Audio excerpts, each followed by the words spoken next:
Note to our viewers about the methodology adopted by Sea Voter to bring these numbers together for the India Today group. This poll was conducted between the 15th of December and the 15th of January.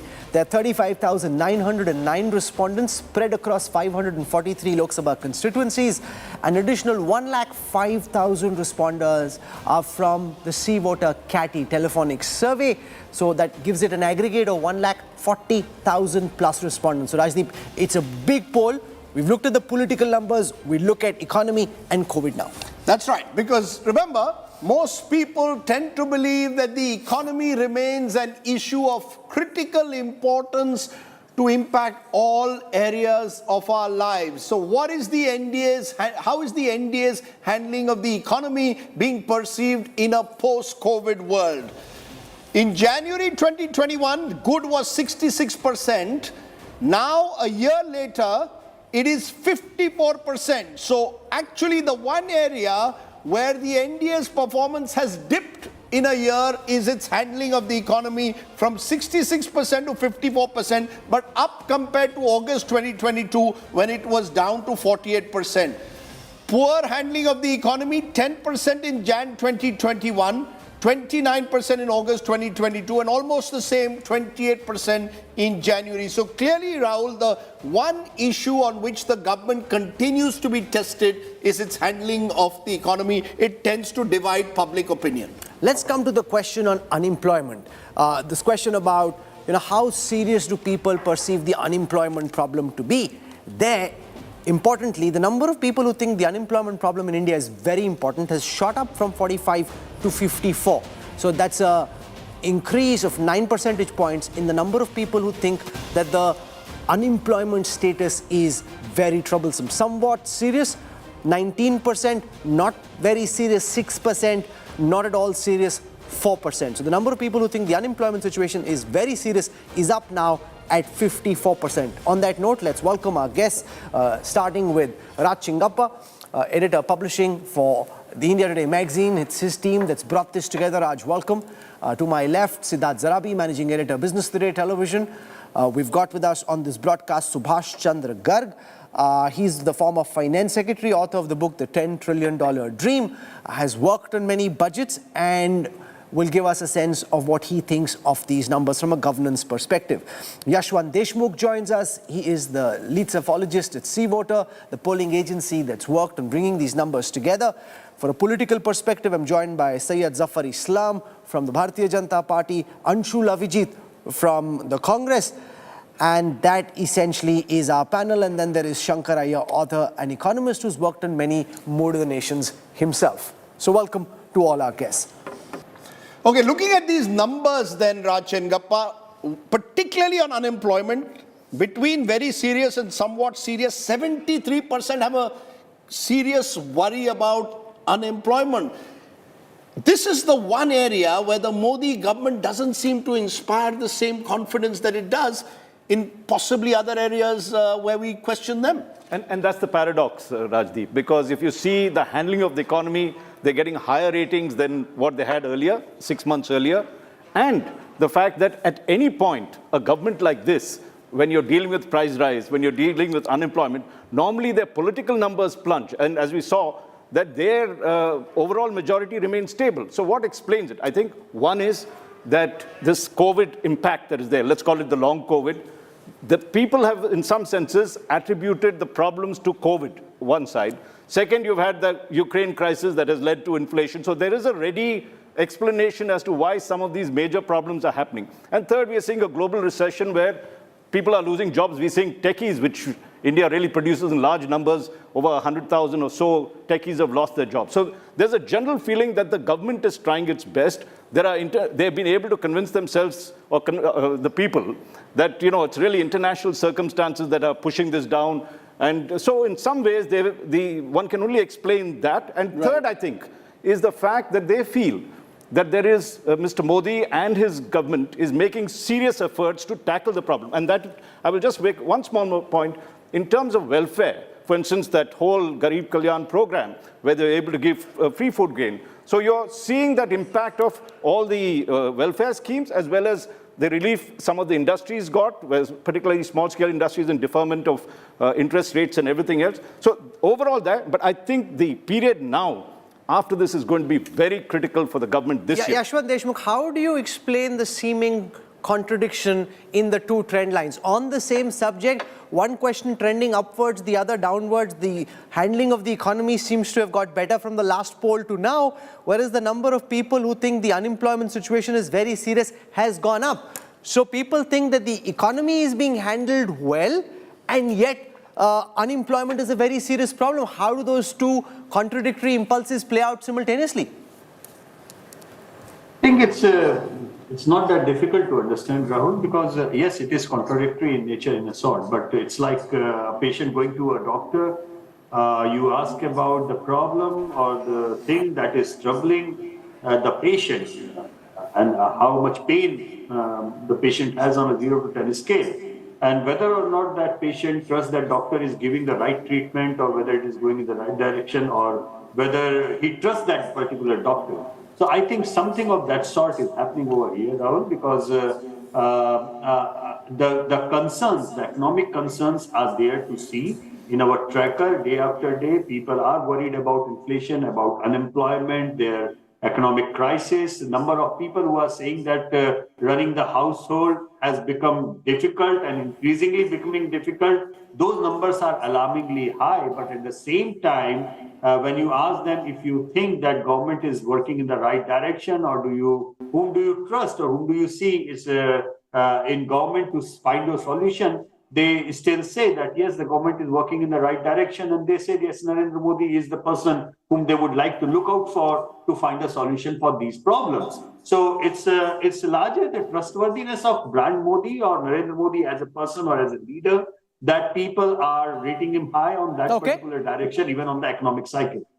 You know, before you go to the others, there's something, I don't know, Rahul, whether you had it in school, called marks for effort. And I think what you're seeing in these areas, the word used, trustworthiness, there by Yashwant, is part of that, is that if you're seen as someone whose niyat is okay, that you're trying your best, people are willing to give you the benefit of doubt. And that's what's happening. It's not as if this is a high-performing government when it comes to the economy, but there's a sense that you're making an effort. And because of that, people who may not go into the intricacies of the economy are saying, nahi, sarkar theek-thak kar rahi hai. And I think that's a huge advantage. But look also at the fact that there is a Russia-Ukraine war, that energy prices are very volatile. Interest rates have so far largely been going up. Inflation has been troublesome. Despite that, the Modi government has ensured that India remains an island of economic stability, and therefore they're getting those marks for effort. That's right. It is marks for effort. It's not marks for outstanding work, in my view. But given the nature of the global economy, Siddharth, it's impossible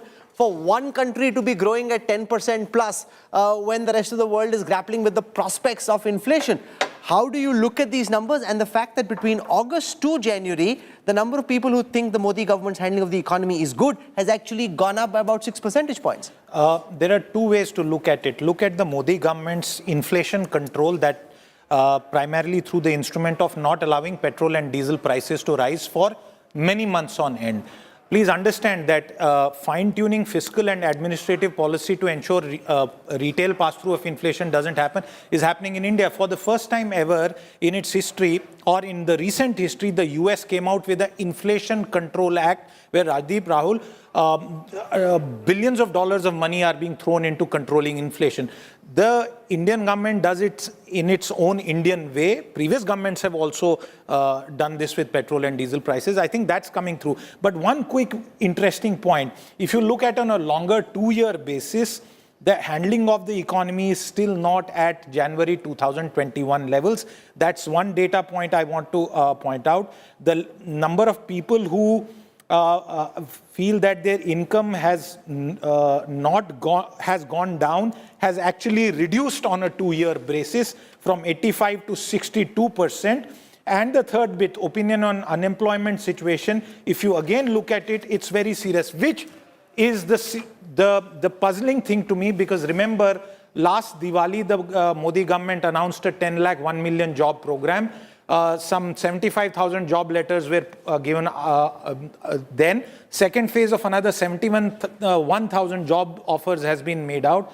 And I feel here there is a big communication issue in the government's talking about that 1 million job program, because it's a very substantial program. Okay, let's get some reactions from our guests outside the studio. We've got Subhash Chandra Garg, the former finance secretary. We've got Shankar Iyer as well. Shankar, I'll come to you first. In terms of how the government's handling the economy, more than half the respondents seem to think it's handled the economy well at a time of massive global uncertainty.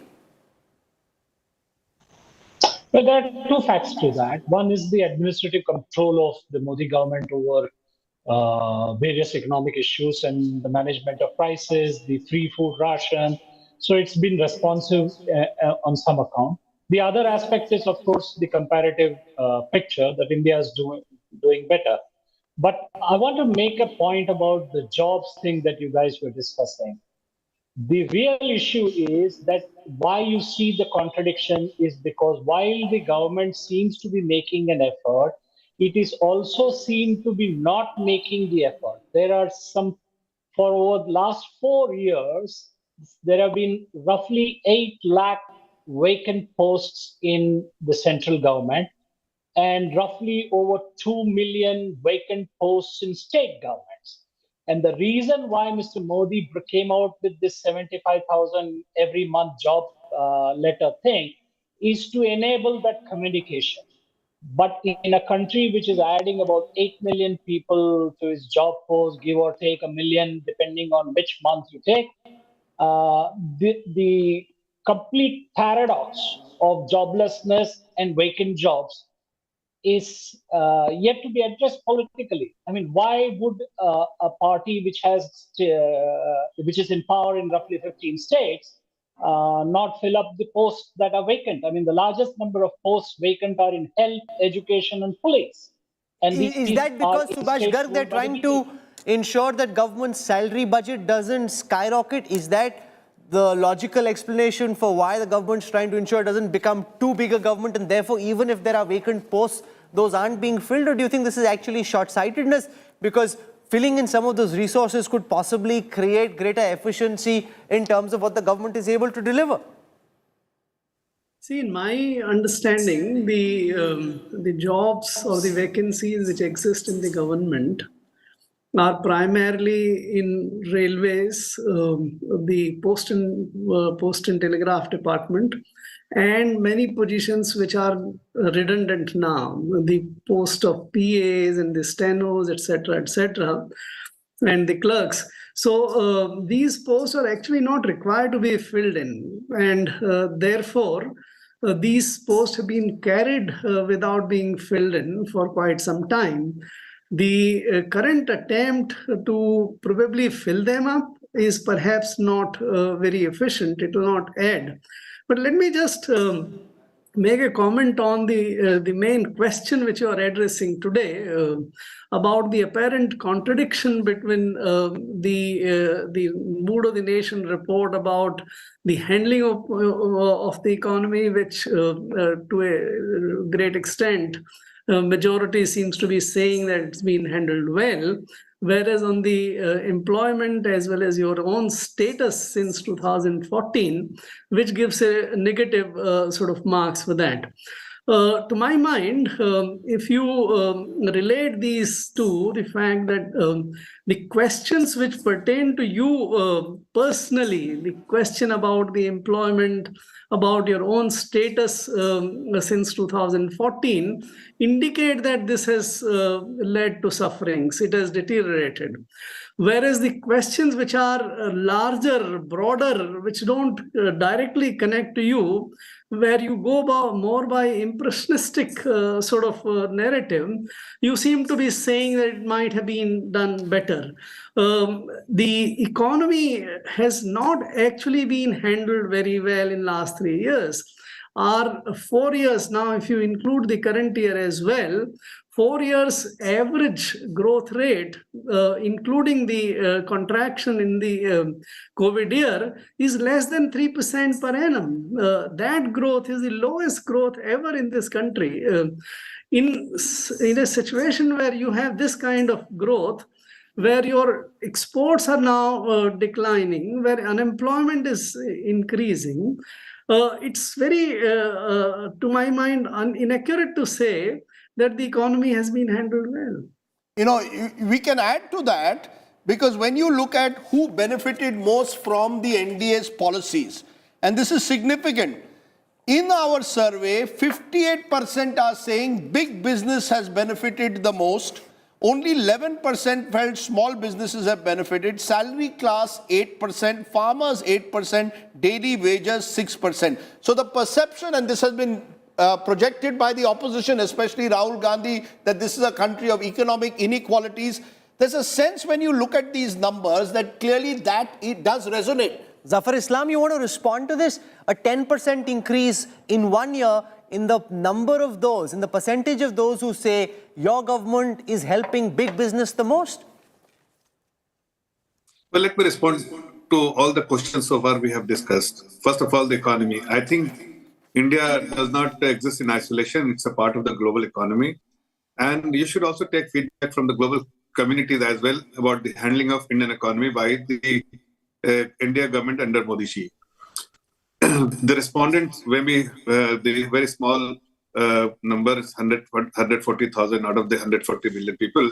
But still, away from that, I think you should also pose a question, the handling of economy in difficult situation, the global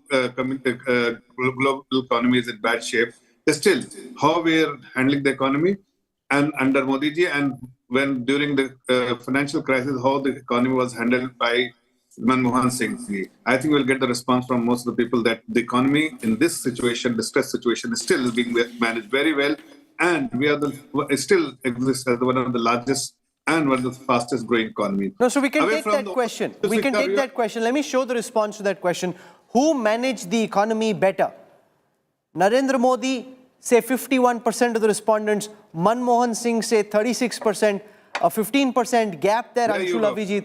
Problematic because Manmohan Singh was the economist, and yet at this time, more than half the respondents seem to think Prime Minister Modi is doing a better job of handling the economy.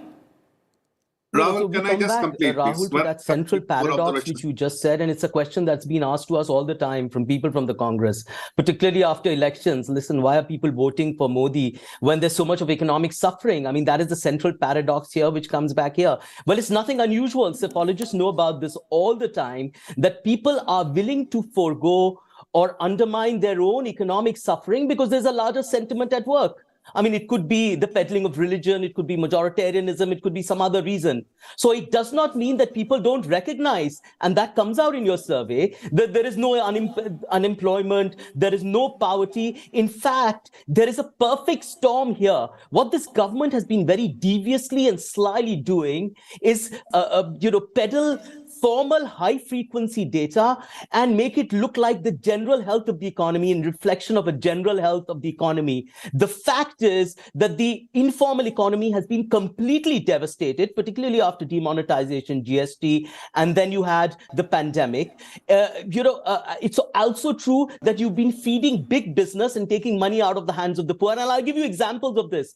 This is not a perception or propaganda. You've cut corporate tax from 30 to 22%. Right? You have a PLI scheme which has turned out to be a disaster because the chief economic advisor himself has said that except for two industries, mobile and pharma, they have not been creating any jobs. Right? So you've subsidized big industry. Then what you have done is lowered interest rates. So to think that no, private industry will actually create more jobs, there'll be more manufacturing. But what they ended up doing was deleveraging. Right? Interest rates have actually been going up, they're not coming down, but that's but you see, all of this is also happening, Rahul. Just a minute. All of this is happening, remember, in the backdrop, we've seen what's happened in the markets over the last 2 days.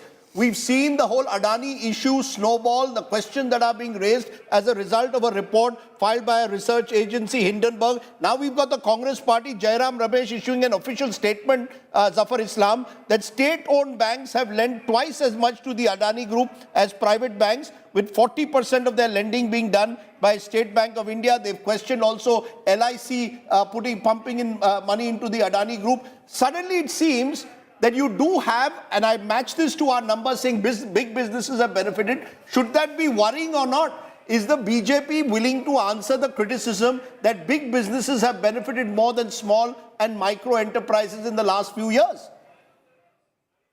I think, Rajdeep, I will, and I think you should go back to 2006, between the period between 2006 to 2012, and see how the balance sheet of the public sector banks have ballooned. Because every Tom, Dick and Harry, big, small businessmen, without a proper balance sheet, without proper credit evaluation, have been lent by these banks because they were put pressure. The pressure was being put on them by the Congress party, by the finance minister, by the first family of the Congress. And you see, the balance sheet size of till 2000 since independence was 80 lakh crore, and from 2006 to 2012. It ballooned to 53 lakh crores, 3 times. And that's when we had all the... So you're right that public sector balance sheets are in a healthier position than they have been, but you haven't answered Rajdeep's question about this seeming perception reflected by our poll, where 58% of the respondents seem to think it's big business that's benefiting the most. That's not true. That's not true. In fact, we have done so much for MSME. We have done for everyone. During the COVID, it is this government who has actually taken pains and provided support, financial support, policy reforms, everything working for them. And most of the SMEs have been benefited. No, but that's a little unfair. You can't agree with all the data sets that support your argument and say that's not true. This is ultimately the mood of the nation, people's opinion on that question. And here, almost 60% of the respondents are saying that big business is the biggest beneficiary. You can't say Modi is the greatest prime minister, that he did a better job than Manmohan Singh. We agree with all of that, but we don't agree with this one finding. Surely it has to be taken in the spirit that it's given, that this is the mood of the nation on this particular question. No, Rahul, I mean, I'm not discounting anything because it is, at the end of the day, survey. Whether it's true or false, it is for people to believe. But all I can say that in terms of market capitalization, of course, all the listed companies, whether small, mid-sized companies or the large companies, have gone up. Where LIC invests in not only the large companies, LIC invests in 500 nifty companies. So there are 500 companies where, as per their mandate, they have to invest, and the money which is coming to them, they need to park. Not in one company they can park. They have to park in 500 companies. That are certain investment parameters they have to comply with, and this is parameter comes from the IRDA, not from the LIC committee or the board. It comes from the authorities or the IRDA. Okay, I want to focus now on the economic outlook. So you have the IMF do its economic outlook, the RBI does its own economic outlook, but in the opinion of the 140,000 people who were sampled by Sea Voter for India today, what's the 6-month economic outlook? So 31% of our respondents say the economy will improve, 28% say it will stay the same, 31% say it will get worse. In the manner in which this is split 3 ways, it would suggest that people aren't quite certain of what happens next. They're hoping it will improve, but aren't certain. What's the forecast on household income? When people were asked, are your incomes likely to go up, stay the same? Here are the responses. 25% saying it's likely to improve, will remain the same 37%, 29% say it will worsen. That suggests to me, studying this data, Yashwant Deshmukh, that opinion quite starkly divided on issues of what happens over the next 6 months. There's no one bucket which is drawing the maximum responses. So respondents seem to be quite confused about where the economy goes from here. Rahul, your voice was cracking. Can you just repeat the question? I'm saying respondents seem quite conflicted about the direction the economy and household incomes take from here.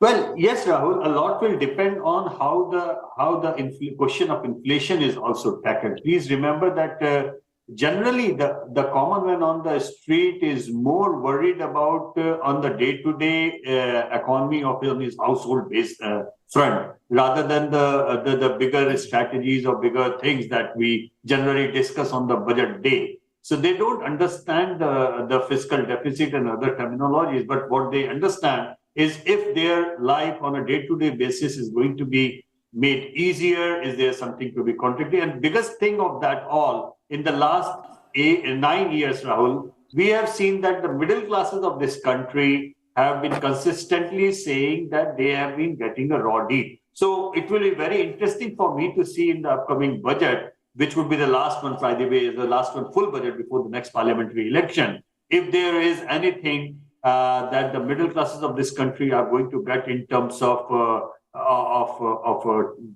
bigger tax brackets and those kind of things. Actually, when you saves more, they wouldn't be able to spend more. Sure, but actually, when you look at these numbers, they seem to suggest that people are wary about the future. In fact, I wouldn't say there certainly isn't a feel-good factor. When you add, for example, Rahul, household incomes will remain the same and worsen. It comes to 66%. So almost 7 in 10. No, but when the global concern is about whether there will be a recession, surely there can't be much of a feel-good factor. No, the fact is, Rahul, look, there Yashwant is right. If I am a person living in Badayu or living in a small town in Kerala, in Alleppey, I'm not worried about what's happening globally. I want to know how are things going to be for me over the next 6 months. There's no buoyancy. There's no sense that, things are going to be terrific. That's only 1 in every 3. But we're not in a buoyant economic environment. That's right. But how are you, the person in Badayu or Alleppey, he's not following economists. He's going to the market, he's going to the shop and finding, what is it in it for me? Despite that, as I said, there's a disjunction between voting preferences and how I stand. But I'm just wondering, Raj Chengappa, if there is an opportunity in all of this for the opposition to turn on the government, is it the economy that they have to focus on? And that alone, there has to be a healthier economic debate. It's far too polarized even on the economy, as if the government has done nothing if you're in the opposition. And the government believes that we are, in an oasis of complete security. Do you believe there's a middle ground that needs to be explored? Rajdeep, I think there's of course an opportunity for the opposition, because with numbers like these and the pessimism that they're exhibiting, if 60% feel that the income is not going to go up, in fact, a lot of people feel it's going down and they're finding it difficult to manage the budget, this is something that the opposition should be highlighting. On the ruling party, there's a challenge, and maybe more than just a challenge, warning bells. If you have such a large number of people expressing dissatisfaction in the way their personal incomes, and I like Mr. Garg's sort of distinction, the larger economy, people are more sort of saying, fine, okay about it, but when it comes to their personal, they're feeling the pinch and they're talking about it. So if you take that factor into account, you will see that this government has to take cognizance of second point, of the kind of conditions that are there, and they must improve them significantly in the next year and a half. And let us also go back in history, since Yashwant did polls from 2000 onwards. There was this case where just before the elections in 2004, Vajpayee was getting very, very high numbers. Atal Bihari Vajpayee, the Prime Minister at that point. Yet, and in fact, they had a campaign, India Shining, and yet, within 6 months, they lost the elections. So there is a warning for this government, and the government should, and there is a similar situation. Let me take that to Siddharth. Siddharth, is this in some way an India shining moment, or do you believe that Mr. Modi and his government is far more acutely aware of the ground realities and therefore will be careful not to place a drumbeat of that, that India is shining? Is the finance ministry conscious of that? The economy in next 6 months, this is the most interesting set of data, frankly, because what it tells us is that from Diwali to Diwali, Indians sampled by this survey have grown more pessimistic. Their outlook has worsened. Look at it in terms of numbers. There is a 10 percentage point drop in people expecting improvement, which translates into a 33% increase in those who are pessimistic. And if you total same and worse, it tells us that there is perhaps a higher fear. Is the government conscious of this? Is the government conscious that, while they may claim that all is well, people are pessimistic. The government is conscious. You have already seen certain steps. But for this government's political economy focus, those steps have been taken when it comes to the bottom of the pyramid, which is the extension of the food grain scheme. The question that arises out of this, Rajdeep, which we will get an answer on 1st February is, will the middle class, where there will be a sampling bias in this, more middle class people, Yashwant can correct me, who must have answered this question, they will be looking forward to a break for the salaried class, because in another set of data in this same survey, salaried class is at 8% and continues to remain at the same level. So that's how I read this data. So let's take those questions next. What is the status of your current expenses versus last year's expenses? When we compare data from January 2022 to now, those who say the current expenses have gone up is now at 28%. Those who say it's getting difficult, but yet it's manageable. So difficult to manageable in that grade, it's about 60%.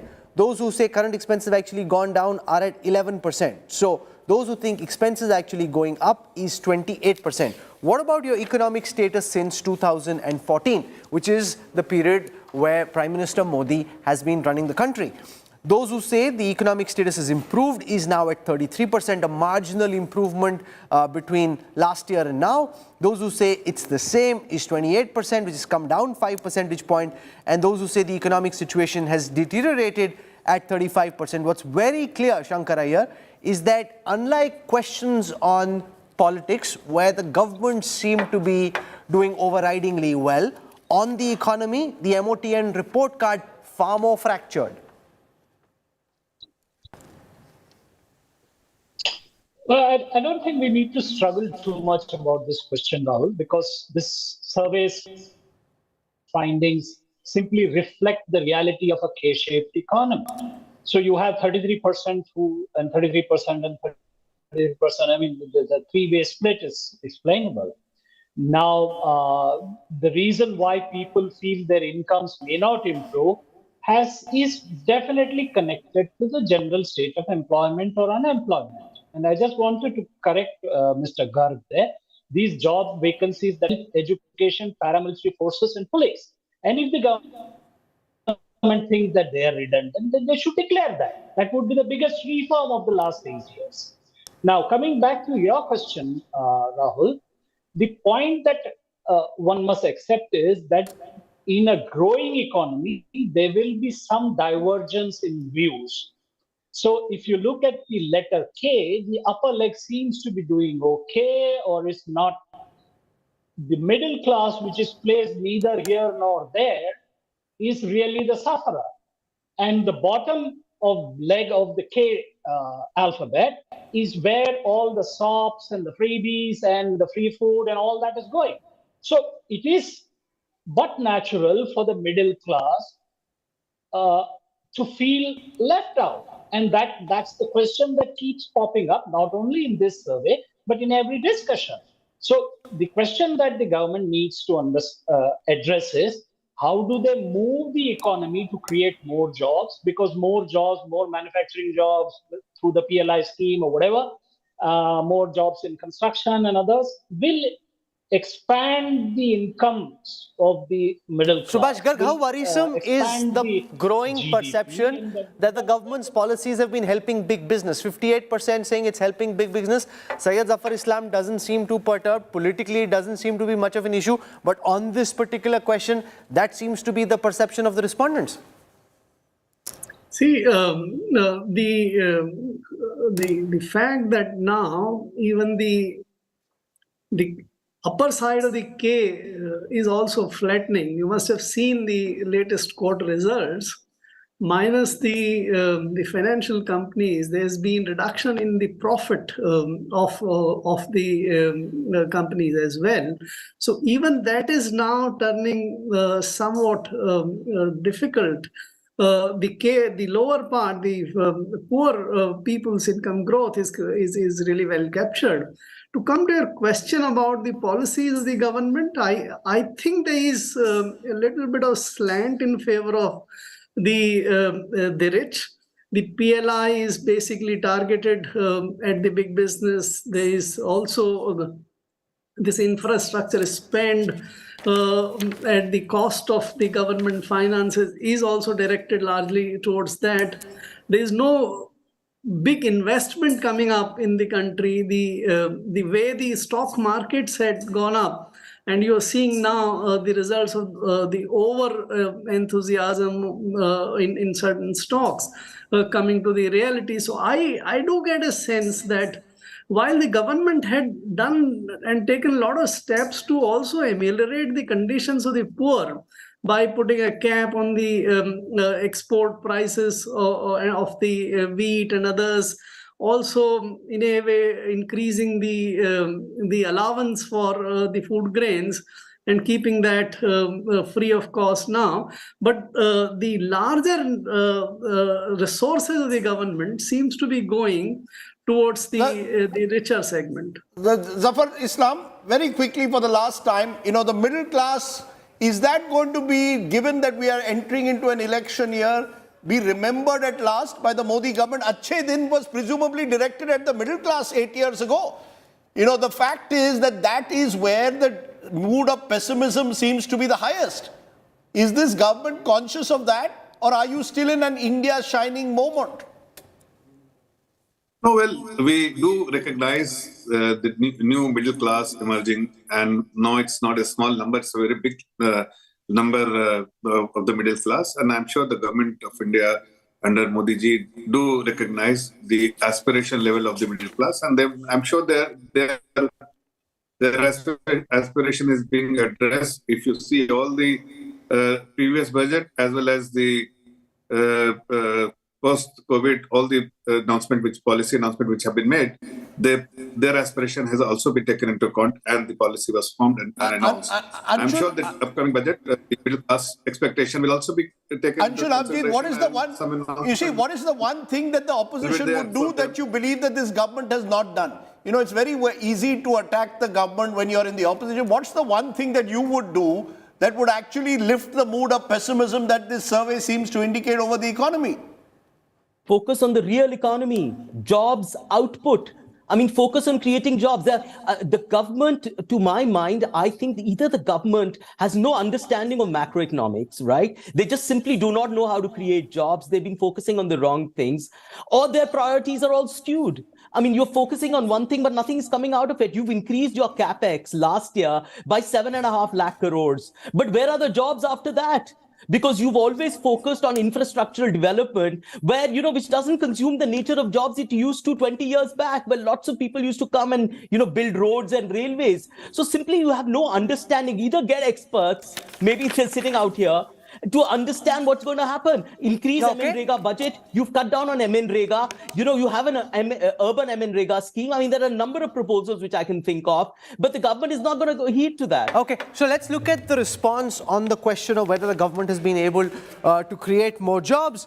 When this question was asked in the India Today Mood of the Nation opinion poll, about 1/3 of the respondents said many jobs have been created. About 30% said little is being done on the issue of job creation, and 28% are not happy at all with the manner in which this question of jobs is being tackled.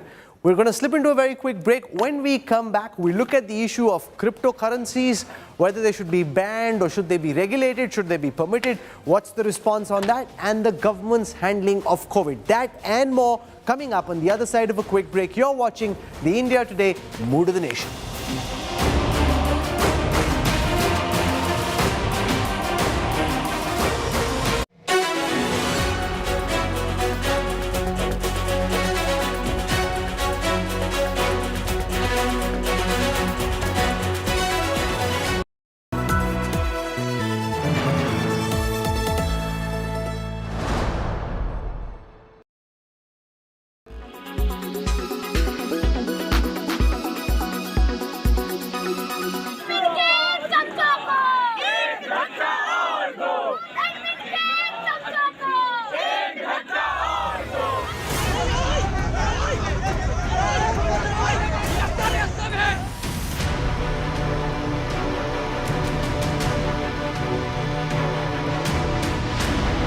College campuses in India are on the boil over the controversial BBC documentary on Prime Minister Narendra Modi.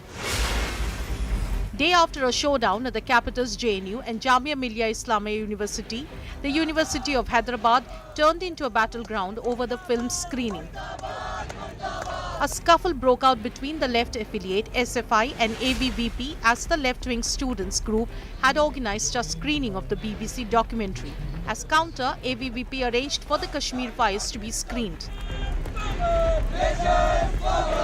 Things came to a head after projectors set up to screen the Kashmir files were taken away by Hyderabad University security officials. From north to south to the east, at Bengal's Jadavpur University, around 400 to 500 students watched the film. यहाँ पे अभी 400 से 500 लोग मौजूद हैं, आप देख सकते हैं हमारे पीछे, और मतलब कैंपस के सभी वर्ग के लोग यहाँ पे मौजूद हैं, और इसलिए मौजूद हैं कि उन्हें लगता है कि जो डॉक्यूमेंट्री जो है कोर्ट के द्वारा और सरकार के द्वारा बैन नहीं है, उस डॉक्यूमेंट्री को देखने से उन्हें अगर कोई रोक रहा है तो वह हमारे लोकतंत्र का जो ढांचा है उसे कमज़ोर करने की कोशिश कर रहा है. Meanwhile, politics continues to rage on over the documentary film. Despite a ban on the film, leaders of the Kerala Congress organized a public screening at the Shangumugam beach in Thiruvananthapuram. The storm over the BBC Modi documentary simmers for now. With Ritvik Mondol, Abdul Bashir and Shivi Mol KG, Bureau Report, India Today.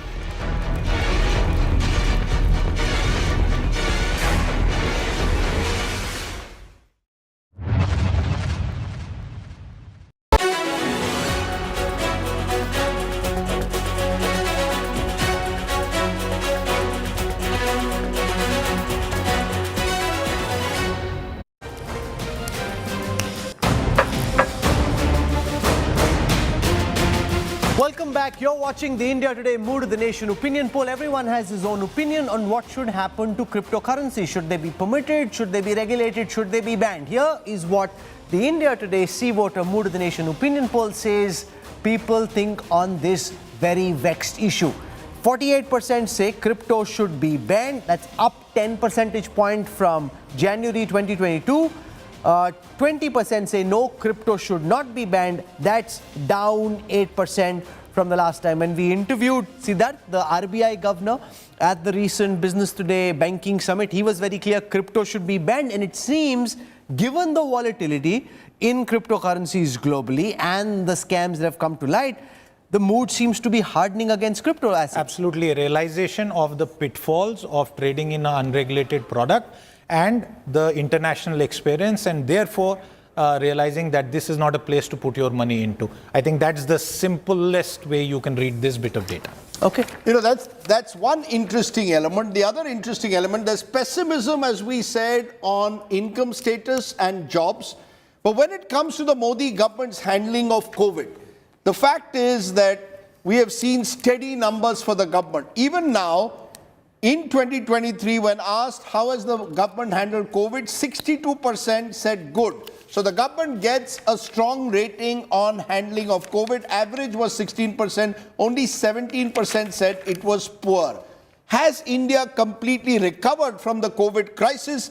Yes, to a large extent, 42%. Yes, to some extent, 37%. No, 15%. So you add the first two numbers, they come to about 79-80%. So most people seem to believe that the worst of COVID is over. So that's where I think there's a sense of hope that things could only get better from here. No, but you've got worries about the economy in terms of incomes, but you know that maybe COVID is over. But given how the Chinese economy and the Chinese state handled COVID over the last few weeks, the Indian government actually ends up looking much better. At a time when far less was known of the virus, the government was far more circumspect about dealing with COVID rather than just going from zero COVID to letting it run free. So from being very careful to doing a Bolsonaro, Xi Jinping has actually made the Indian government's handling of COVID look much better.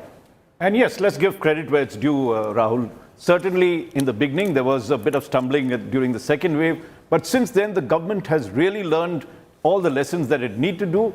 Let's not forget, we had one of the most massive vaccination programs, COVID vaccination programs across, compared to the rest of the world.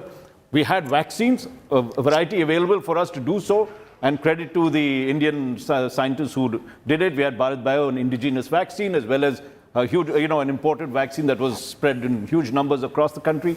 Treatment facilities vastly improved. In fact, we now have excess oxygen facilities, excess beds, which we had to downsize in some senses post that. And the fact that after the initial lockdown and the problems we had with Delta, the government went ahead without the kind of stringent lockdowns that China did. It learned from the first, the migration that it saw was far more effective in handling, rational in handling the third and the fourth, if there's going to be a fourth wave. Omicron, definitely. So let's take that last question now on the impact COVID had on people's economic status. Here, 62% of the respondents are telling us that their income has gone down through the period of COVID and because of COVID. It was 46% in August 2022. So from there, the number of people who say COVID has had a negative impact on economic status has actually gone up quite substantially, about 16%. Those who think that their income has gone up is actually down 9%, from 19% in the last poll to 10% now. So that's a very stark number, 62% saying that economic status has worsened because of COVID. Rahul, we've done this now over 2 days. If you saw when we did Mood of the Nation, the first part, it clearly showed that people's voting preferences now increasingly do not mirror necessarily their sense of the economy in particular, or their sense of their personal status. A lot of people may feel that they are pessimistic about job situation, about their income levels, and yet you saw 67% satisfaction rating with the Modi government. And I think it comes down to what I said. I think people are willing to give you marks for effort. Okay. And when you then mark it with an element of trust, it comes down to credibility. I think that, this word satisfaction now will have to be changed to credibility. If people see the government having done a credible job, even if it's not fully successful, they're willing to give you the benefit of doubt. That's the sense I get at the moment from these conflicting numbers. One exception, can I say? Yes. And I'm again harking back at history.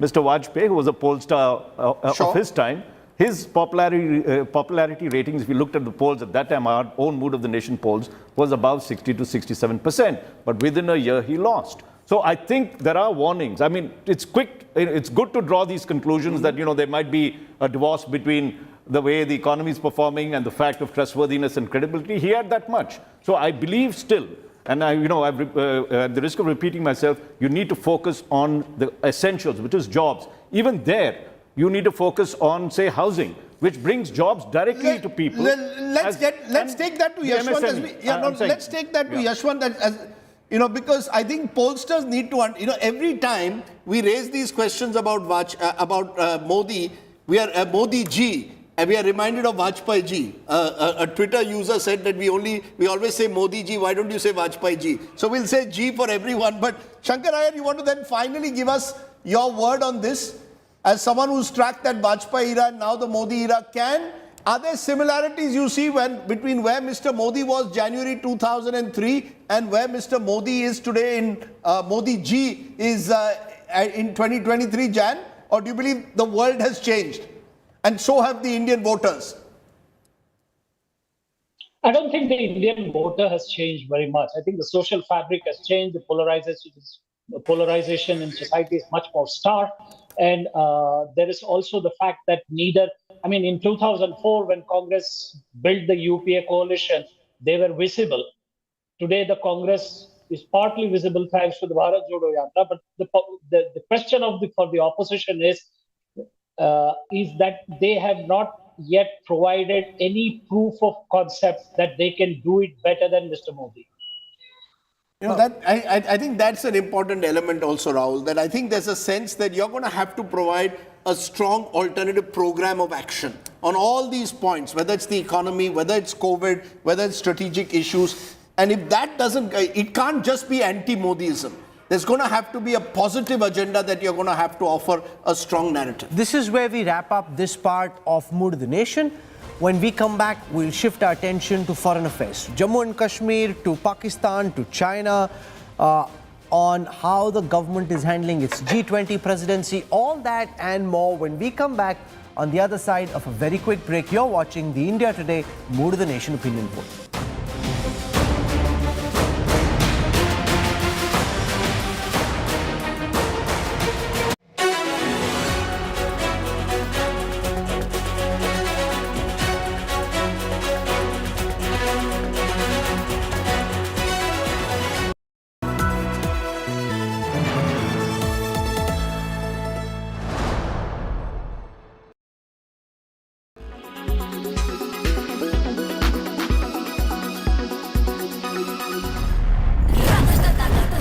Party Pathan के घर पे रखोगे तो मेहमाननवाजी के लिए पठान तो आया।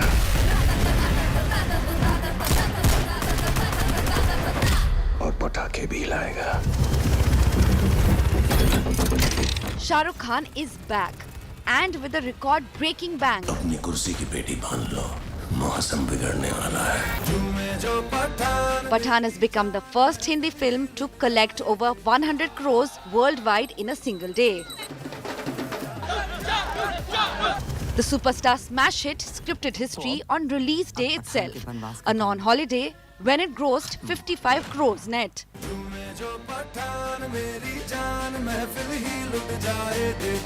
Pathaan frenzy has India swooning for Bollywood, which has been struggling post-pandemic to get the crowds to the theatres.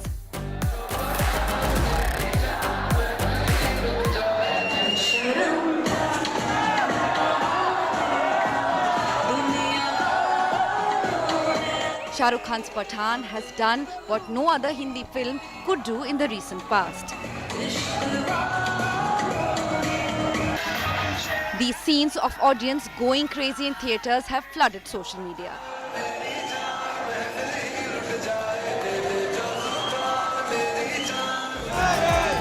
For now, it seems Pathaan is on its way to become a blockbuster.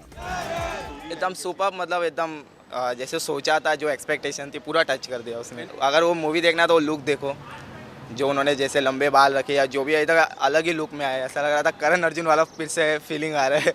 Super movie, it was a great movie. Shahrukh Khan is back guys, Shahrukh Khan is back. बहुत बहुत amazing. मैं अगर आपको बता दूंगा थोड़े spoilers आ जाएंगे, but he was bang on, he was bang on. इतना अच्छा था कि, और सलमान खान तो like cherry on the top था। बहुत अच्छा, बहुत अच्छा। The Shah Rukh Khan Deepika Padukone starrer has already hit several firsts. Apart from being the widest Hindi release of all time in India, Pathaan is the highest grossing film for a non-holiday release.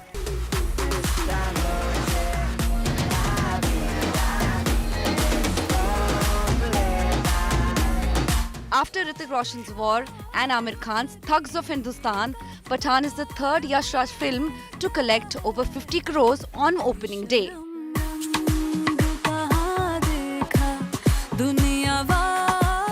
It is also the highest grossing first day ever for Shah Rukh Khan, Deepika Padukone and John Abraham.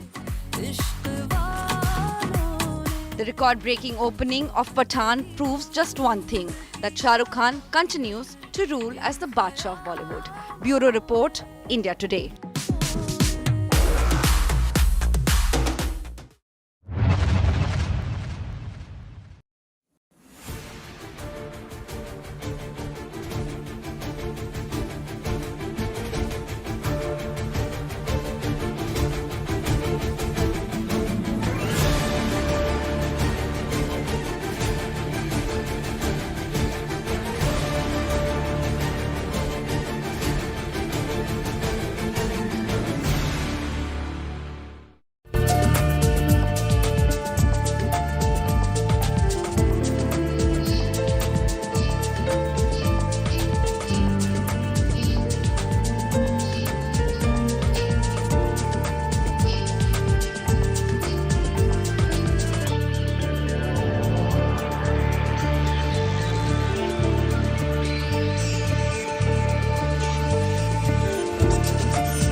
I look at these numbers, it suggests, yes, there has been a buzz that the Bharat Jodo Yatra has undoubtedly created, especially in the media, but it's not all necessarily translating it into Rahul Gandhi suddenly emerging as the main contender to Mr. Modi. The gap still seems fairly wide. How do you explain this? Create a buzz, but can't win polls is 37%, more than 1 in every 3.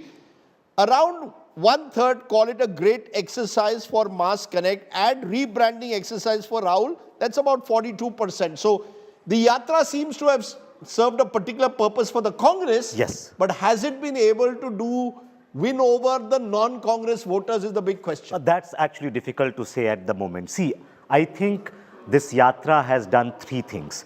First, it has got some positive bump for the Congress party and Rahul Gandhi. But this positive bump has to be understood in the backdrop of declining popularity. So the positive bump is still at the 2019 level or slightly above it. The Congress party and Rahul Gandhi's rating were declining since 2019. That's the first point.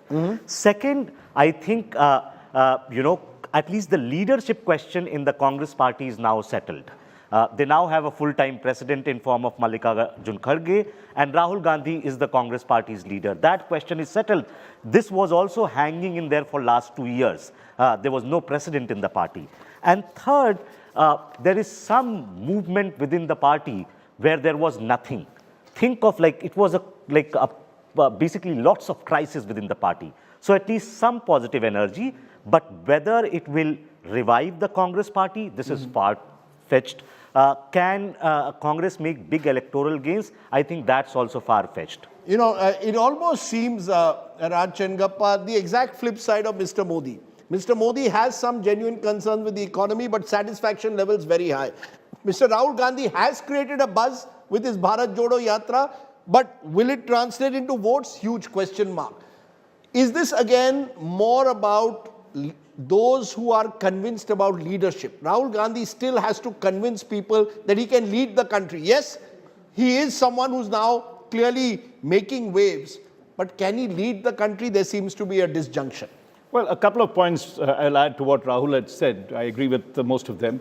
Is that one, there's a makeover of Rahul's image. So far as the BJP had always... a positive makeover. Positive makeover. He was criticized as Pappu, a Shehzada, and other kind of, what would you say, names that you wouldn't like people to be called at, right? He was really pushed down. That image has changed. Having walked 3,500 kilometers, there's a sense that he's now a serious politician, not a dilettante. The second thing I think that comes through is that because he has walked it, these battles that has happened within the Congress,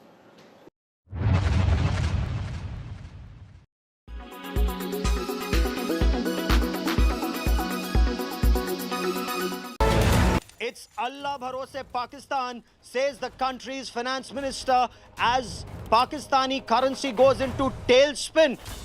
260 Pakistani rupees to $1, and it could fall even further. The International Monetary Fund, still not impressed, wants Pakistan to hike both gas and electricity prices and much more.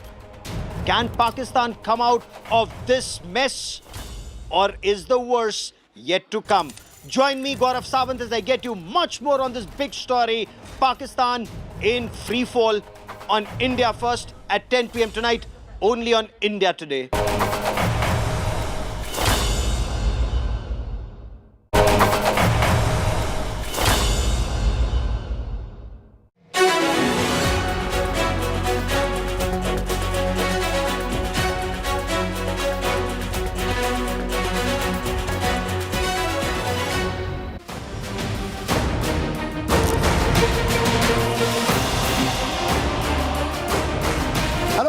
Once again to the final part of the Mood of the Nation, India Today's C-Voter poll, the country's most credible tracker that over 2 decades and more has been tracking the public mood at any given time on some of the biggest issues of our times. In this section of the India Today Mood of the Nation opinion poll, we look at national security, internal affairs, and some aspects of foreign affairs. Let's get started. The first question on the issue of restoration of normalcy in Jammu and Kashmir. What should the government do?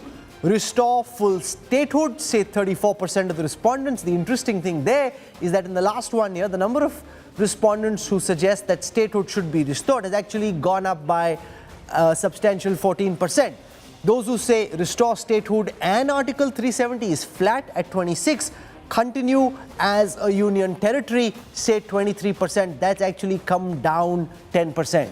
Interesting, because this in a sense reflects perhaps how the mood changes over a particular period of time. Remember, it was August 2019 when the government had effectively revoked Article 370. Then, of course, the sense of supporting the government was even higher than it possibly is now 4 years later. But there's an interesting question, Rahul, that you may want to tell us more about, because there's been so much of talk in the last few days about the possibility of India and Pakistan resuming some kind of a dialogue. Do Indians want India to talk to Pakistan?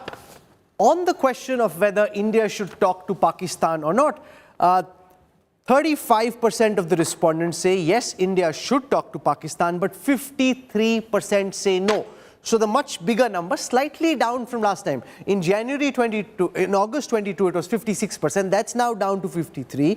But the number of people who say India should talk to Pakistan is only 1 in about 3.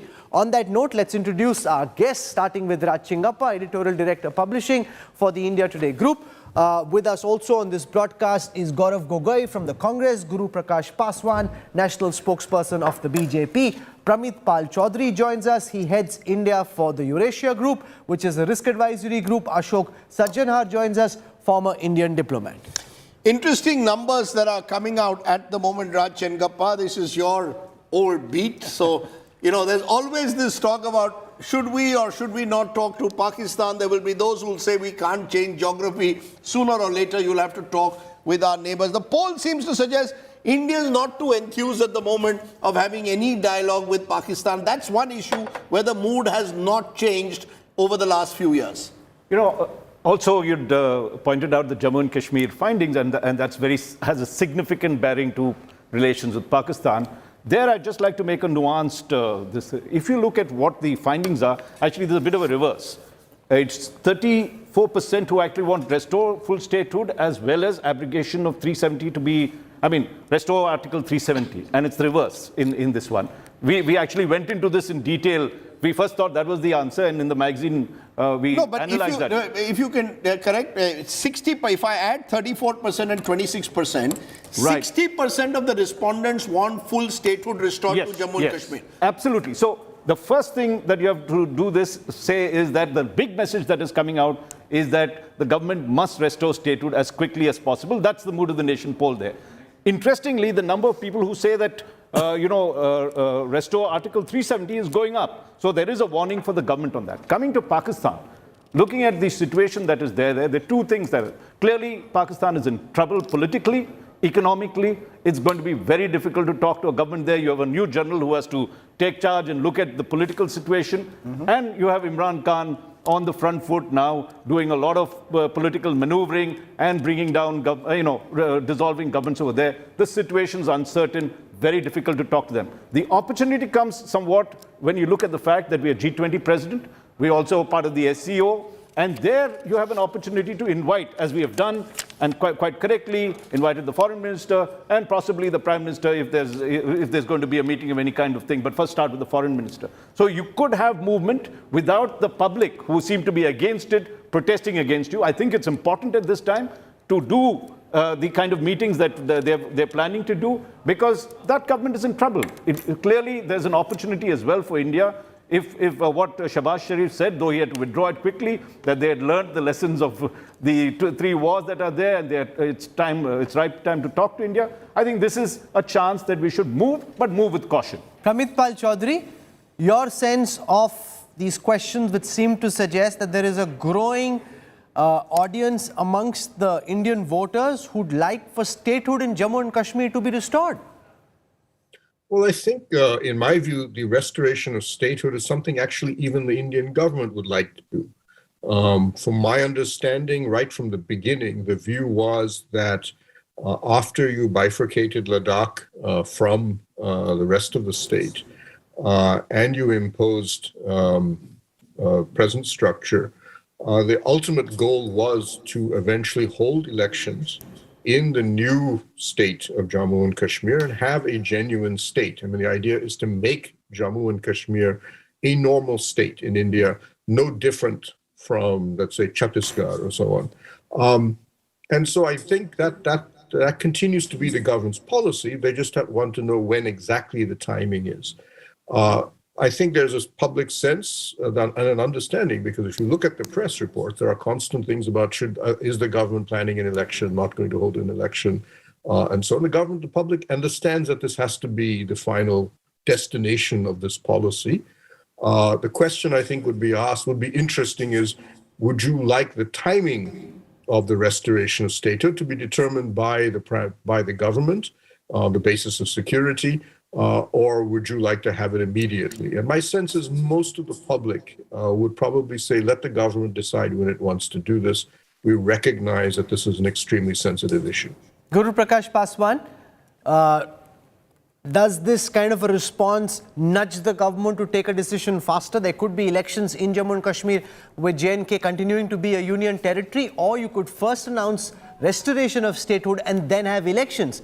The mood here seems to very clearly be suggesting to the government that statehood should be restored. No, certainly, Rahul, and there is no doubt about that. Elections are the most logical conclusion. There was Article 370 removal, and we saw a slew of developmental activities.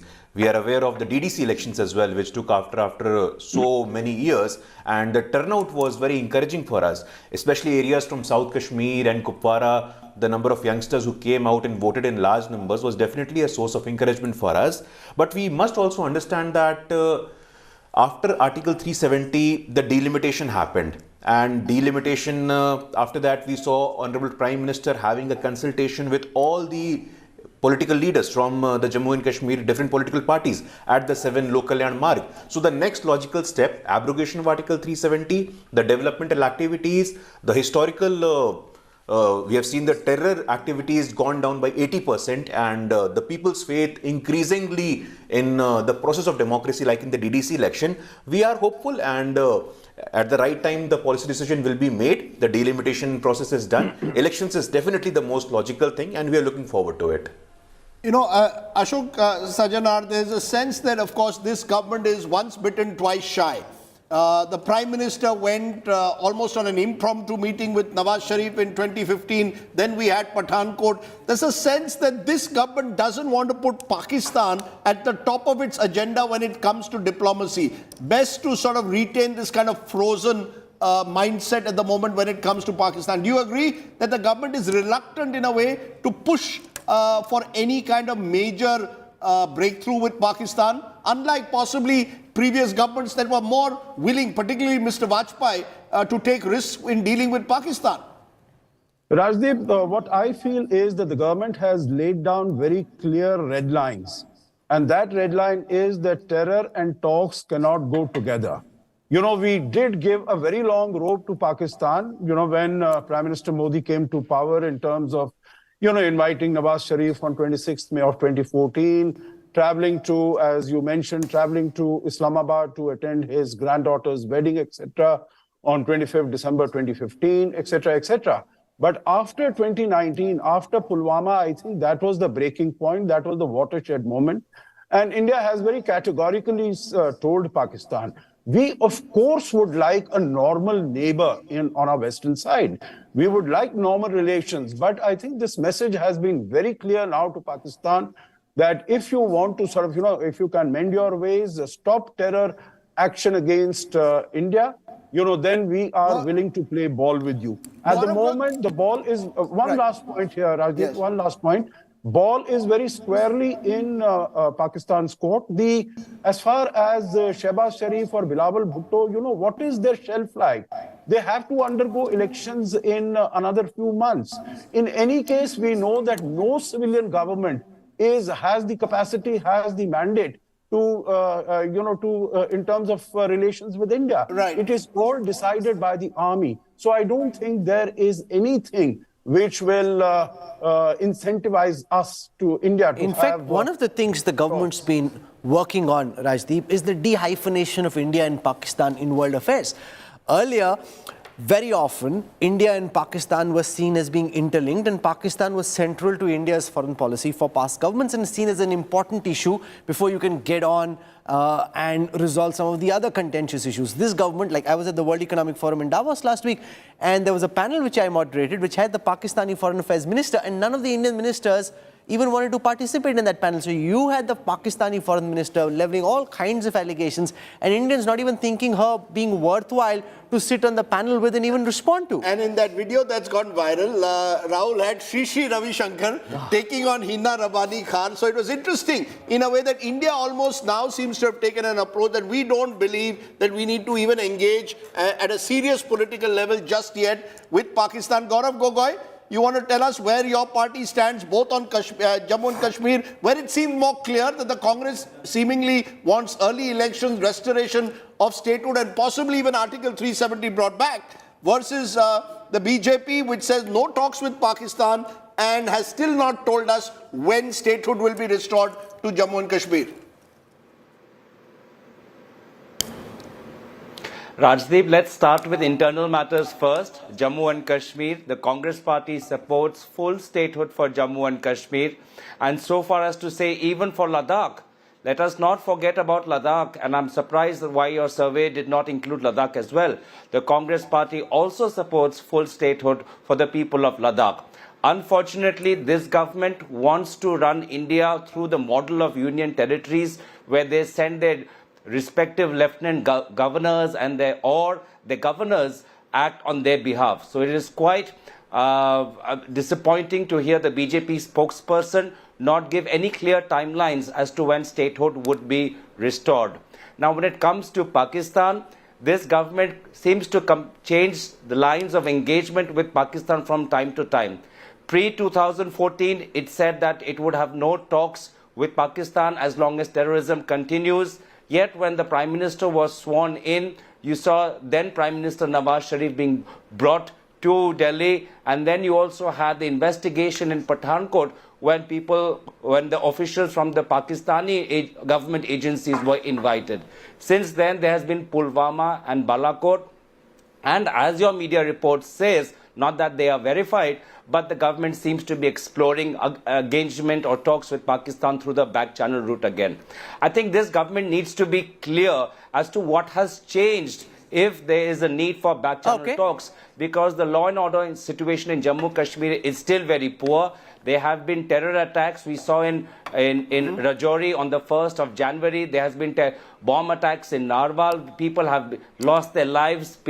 Communities are being targeted. So what has changed if the news of back channel talks with Pakistan have emerged? I think this government is is quite unsure and seems to move. Would you 30 seconds? Would you one step forward and two steps back? Does the Congress? You see, this is the ease of being in the opposition. A direct answer: should India talk with Pakistan? If you were in this survey, what would you say? Yes, no, or what is your answer? Yes or no? Well, in the current context, Rajdeep, we just had terror attacks in Jammu Kashmir. The situation in Jammu Kashmir is still extremely volatile. So for what reason should this government change its current policy and engage in high-level talks with Pakistan? Okay, it's a no. Yes. One of the issues on which the Congress party itself and Rahul Gandhi have been attacking the Modi government is the handling of the relationship with China. Let's go across and show you what respondents in the India Today Mood of the Nation opinion poll actually feel about the government's handling of border incursions and the larger relationship with China. The government's handling of border intrusions from China, has it been handled very well? 51% say yes. 27% are satisfied, that's 76% either satisfied or very satisfied, and only 12% say the border issue has been handled poorly. Is the government being truthful about Chinese incursions? 55% say yes, 31% say no. So even on the question of whether the government is being truthful about Chinese incursions, there is a very large number of respondents who seem to say that the government has handled this issue well. Gaurav Gogoi, in the context of the Congress's very strong attack on the Modi government on the issue of the handling of the China border episodes, you don't seem to be gaining any traction amongst Indian voters. Respondents in this survey seem to think the government's handling the border issue very well. Rahul, your mood of the nation poll when it comes to the government's handling of the China issue only reflects to how good this government is on clamping down any news which gives users and viewers information and the real facts. Facts on the India-China border are so hard to come by. There are rare reports of how India armies are losing their patrolling points, which was there pre the Galwan clash. These reports are so rare, it's so hard to find out. Satellite reports keep showing how the Chinese are building up infrastructure, are building up villages across the border of Arunachal Pradesh. But these facts are hard to come by. The government is able to clamp down any news which is critical of its handling with respect to China. Our exports to China have gone down over the last 2 years. Our imports from China have gone up. Now, isn't that a key factor and a failure of our government's policy to look at China and the border in a comprehensive issue, as the Foreign Minister says? The fact though is, and we have to go by the numbers on our survey. You see, at the end of the day, we can be critical of the government's policies possibly on China, but it doesn't seem to be resonating, Raj Chengappa, because most of our respondents, is the government truthful about Chinese intrusion? 55% say yes, no say 31%, and handled very well is again over the 50% mark. So it almost seems as if, at least on foreign policy issues, particularly involving concerns over national security, most respondents are willing to give the government the benefit of doubt. It again seems to come down to that cred factor, street cred, credibility of government. Yes, agree. I think what you're seeing is that the Modi government, there's a sweet spot, let's put it, on foreign policy. He's always done well on this, continues to do well. And this year, particularly 2023, with the G20 presidency at hand, the way the government has handled its relations, with Russia, with USA, balancing the two forces, there's credibility on that front. We have benefited with our relations with Russia. We didn't just shun it. We've got oil at a much cheaper price and also been seen as an honest broker in many senses of this. The way it's handled China as well, with a firmness that was this thing, you could debate about how much of the Chinese have come in or not, but certainly sent strong messages to China that we will not put up with these intrusions, and the people seem to believe that. Also, let us not forget that when it looks across in terms of its relations with USA, it's not just a direct confrontation that you must do with China on the border. The fact is that when you ally with the US, as we have been doing on these issues, the development of the Quad, the quadrilateral dialogue that is there with 4 powerful countries sitting, including India, puts pressure on China. There is an effort, the foreign ministry may not say so, to contain China, and using US as a leverage, using Japan as a leverage, using the fact that we can move now in terms of relations for a China plus one, and that one should be India in terms of business. So I think the government is playing its cards right on foreign policy. Initially, Pramit Pal Chaudhary, the government came in for criticism internationally on not coming out strongly enough against Russia. Now, though, there is growing acknowledgement that India is putting its national interest first, and that's just the way that it is. So, to a great extent, in international forum, between last WEF and now, I felt that the Modi government had been able to win that argument about how India was dealing with the question of Russia and not taking a strong enough position. They've been able to convince people and countries and governments about the position that they've taken and why. Yes, I think that's been one of the great accomplishments over the past 1 year. And I think at the heart of it has been the change in our relationship with the United States. The criticism was largely from the West for obvious reasons. And the core country, the key country, again, is in Washington. In my own visits to Washington and conversations with US officials, they basically said, we accept that you have a relationship with Russia that cannot be severed immediately. It has to be maintained for your own security concerns, and those security concerns we share. In other words, it's important that India remains a military capable nation and economically powerful, because fundamentally the core of American strategy still remains, even with the war in Ukraine, in handling China. Russia, as they emphasize, is not a threat to the United States. China, however, is. So as one American official said, you're with us on China, we will differ a little on Russia, but China is overridingly important to our grand strategy. And what's important to realize is this is how great powers work. They prioritize. They don't get emotional about what's happening right now. They look at the long term and they say, where is the benefit? And for the Americans, it was very clear. The benefit lies in having India on their side as a member of the Quad or otherwise responding to China and being a balance in the larger picture in the Indo-Pacific. Once the Americans said, we don't have a problem with what India is doing, the Europeans squawked a bit, but fundamentally they had to bow to what America's position was. Nobody cares what Belgium or Netherlands or something tells on the international arena. And I think even better, and I think really this is the real high point of our diplomacy, you will notice that the Ukrainian President Zelensky has not criticized us, that he has held conversations with Modi. He has praised India at the UN and said India has worked with us. In other words, we've actually been able to have our cake and eat it too, that Ukraine has basically said, we understand your problem here. Which is actually a very tough feat to pull off, Ashok Sajjanar. Somehow being able to, in some senses like Israel and the United States, unabashedly put national interest first, SIA, take it or leave it, this is what I think I need to do and I will do it regardless of what you care, and your country mattering enough for others to actually grudgingly acknowledge your space and your position. Rahul, let me add two more points here. One is, I think we've also made the United States realize that number one, our dependence for arms and equipment, ammunition, etc. on Russia has been very strong, but it has been coming down progressively. And today, the United States is the second largest defense supplier to India.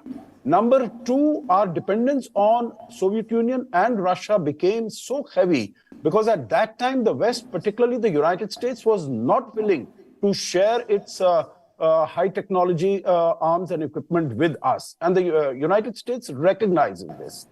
Thirdly, I think we have gone, it's not only the Quad, it is the Indo-Pacific Economic Framework, it is the I2U2. There are so many platforms, so many fora on which we are interacting and we are cooperating and collaborating with the West and particularly the United States. I would urge you to have a look at the number of meetings or the conversations that Prime Minister Modi has had with Biden, let us say since January of 2021 or even last year. I think they have met so very often, whether it is in Tokyo, whether it is in Washington, whether it is Bali or it is G7 or it is, COP26. They have been meeting so often. So I think this also breeds confidence, even but we still, at the foreign minister level. No, it's interesting you say that, and Dr. Jaishankar has become a bit of a rock star, particularly on social media and the internet. I was about to say that. Yeah, yes, but the fact, but let's also look at facts, Guru Prasad Paswan. The United States has not sent a full-time ambassador to India for a couple of years. The fact is, but that's stuck in American politics. But it is. The fact is, if we were this priority nation, which should ensure we should be having a full-time US ambassador to India. The fact is that between India and China, relations have been up and down. The Prime Minister invested a lot of his personal capital, was there, seen on a swing, a jhula in Ahmedabad with Xi. They went to Mahabalipuram. What did we get? We got Galwan. Now we've had disputes in Arunachal Pradesh. You see, while a poll like this tells us how the public perceives it, and the public is saying that they stand with Prime Minister and the government of India on sensitive border issues, what is the reality? Are we really, in a way, still in a situation with the Chinese that we don't know what happens next? And therefore, which direction do we go? We hear BJP voices saying, let's ban all Chinese goods, and then we find actually our trade deficit is only rising with the Chinese. No, Rajdeep ji, we must understand that there have been a couple of developments in the recent times. I'm sure you are aware of the lifting of the Chinese ban on Abdul Rahman Makki. It was a big win from the Indian point of view. The United Nations Security Council finally listing Abdul Rahman Makki in the list of global terrorists. So I don't necessarily agree with you on this, and I was patiently listening to my friend from the Congress party as well. It was the Congress party's government and the Defense Minister of Congress party who on the floor of the parliament mentioned about the thousands of square kilometers of area that India has compromised under Congress's leadership. So I personally don't think Congress party or its leader has any locus standi to speak when it comes to incursions from China. Number two, globally, if you look at it, we are leading so many initiatives in the Global South as well. We recently organized a conference of the Global South countries, the Voice of Global South. So I don't necessarily agree with you when you say that when you are restricting the entire Indo-China discourse with respect to Galwan or with respect to the diplomatic efforts that happened in Chennai or Gujarat. That is much beyond that. We have scored much beyond that. Internationally, we are much more trusted with respect to China, and especially after the COVID diplomacy and the international faith in the Indian leadership with respect to supply of vaccines, the supply of medicines, there is a growing resurgence. And I think your mood of the nation survey also reflects that. The people of India are looking at it. And with respect to border incursion, again, I would like to go back to the statement of Mr. Rahul Gandhi. What did he say? कि हमारे सेना के जवान पिट करके आ जाते हैं. Only the other day, a senior Congress leader, former Chief Minister of Madhya Pradesh, again raised questions on the credibility of the Shaurya and Parakram of the Bharatiya Sena. So I don't think we need any lessons from the Congress party when it comes to handling China or any issue from the China. On the question of whether Chinese goods should be banned, let's take a look at the response amongst the panel in the Mood of the Nation opinion poll. An overwhelming 81% of the respondents seem to think goods from China should be banned. 11% say no. Now the reality is a lot of the chemicals and APIs which actually are part of the trade basket between India and China, India needs from China because that's simply not available, and they serve as industrial inputs into much of our manufacturing, and therefore there is a bit of a disconnect between the mood on the road, mood on the street, and the practical reality of our dependence on China. Rajingappa. Well, I think we have to be very careful when we make these sudden decisions, to ban Chinese goods completely. I think what we've done is sensible. Certain areas where we felt that the Indians can take care of immediately, whether it was in technology or in toys, we have said no. But when it comes, as you rightly said, with pharmaceuticals, where our industries are going to suffer, you already have a recession.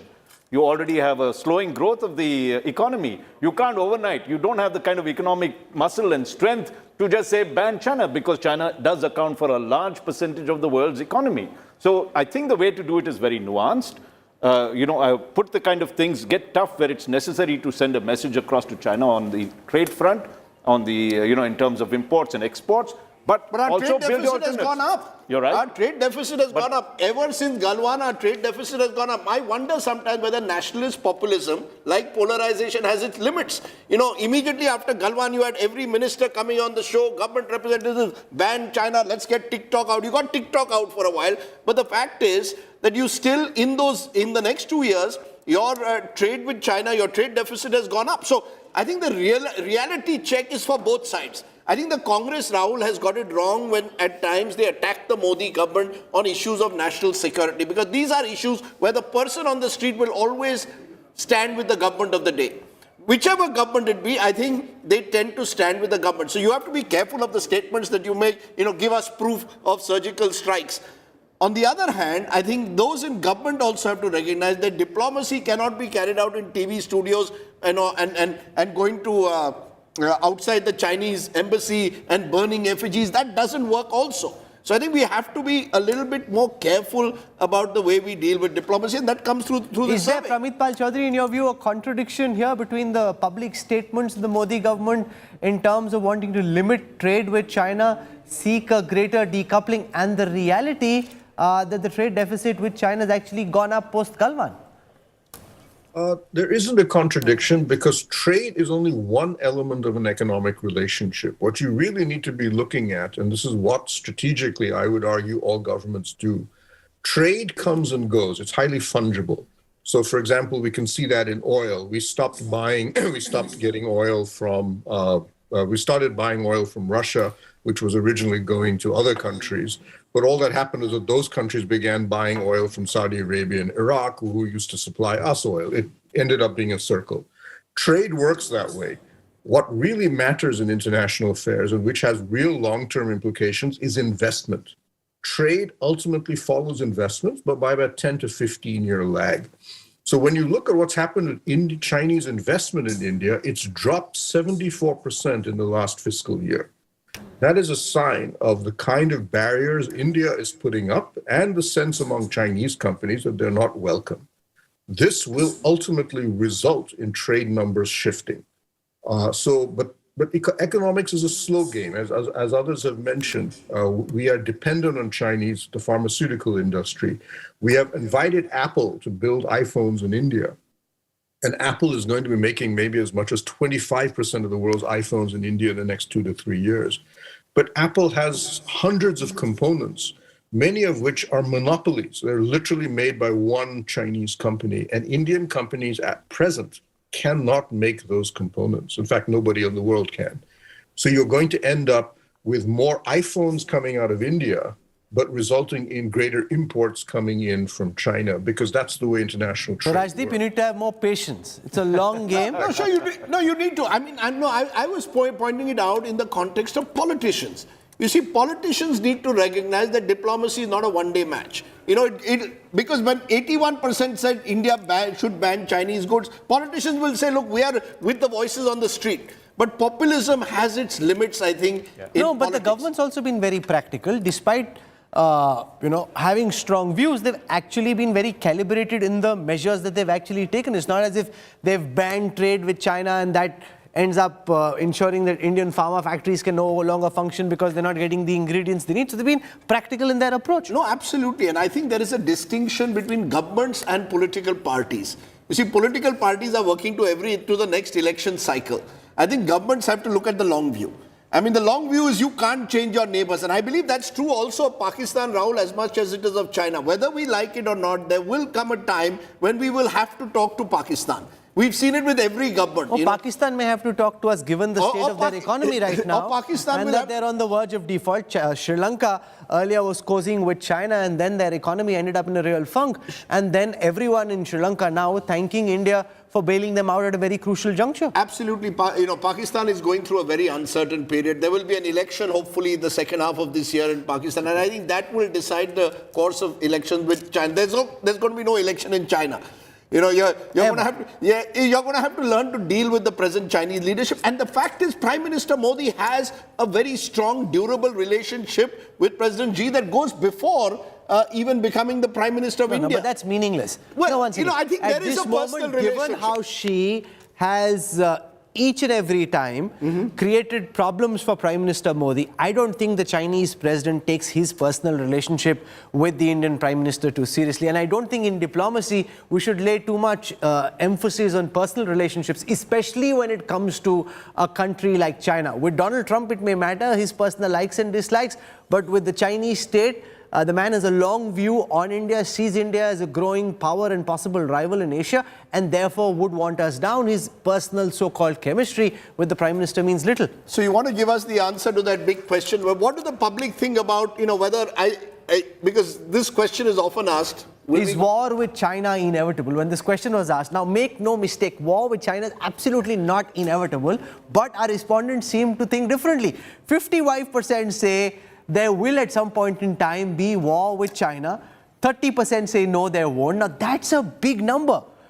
I would suppose when the word war is used, there's a lot of emotion that gets attached to that word in terms of a confrontation or a potential decoupling, but not a physical war between two of the world's largest armies, both of which are nuclear powered. I think there's a message that we need to reduce the jingoism that happens. There has to be, war is not fought just because you want to go to war. At the end of the day, war is all about getting certain,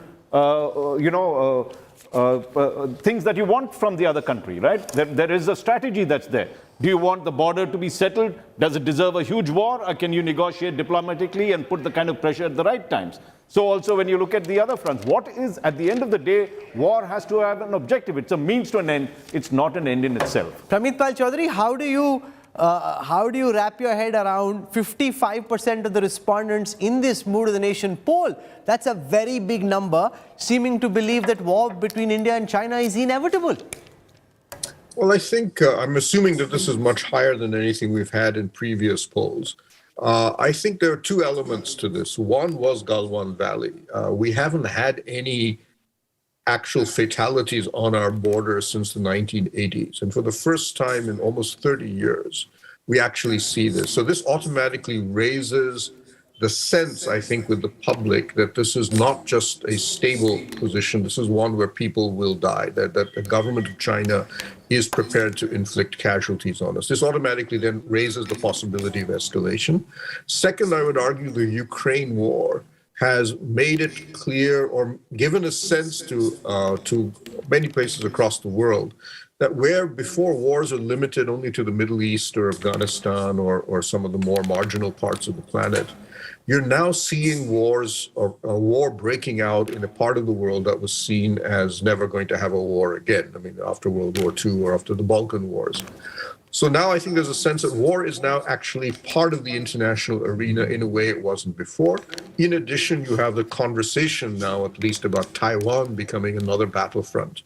So I think within that, you get a sense now that the war is now a possibility in a way that it never was before.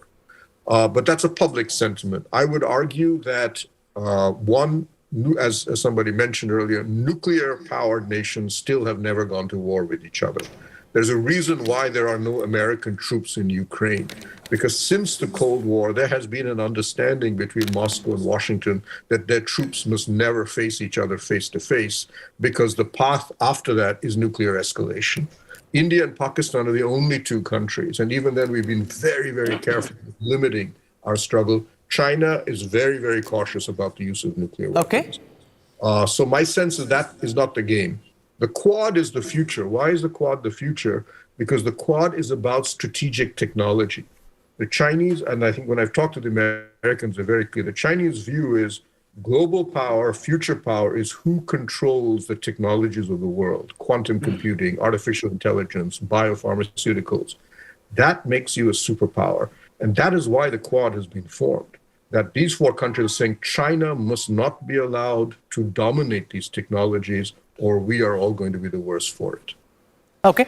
In the last part of this broadcast, Rajdeep, let's have some fun and let's talk about India's hero and heroine number one. That's right. We'll take a short break. When Rahul and I return, I thank all my guests at this point because we will come to who is seen by the people of India today as their favorite superstar, their favorite cricketer. A little bit of fun on the Mood of the Nation. Back in a moment.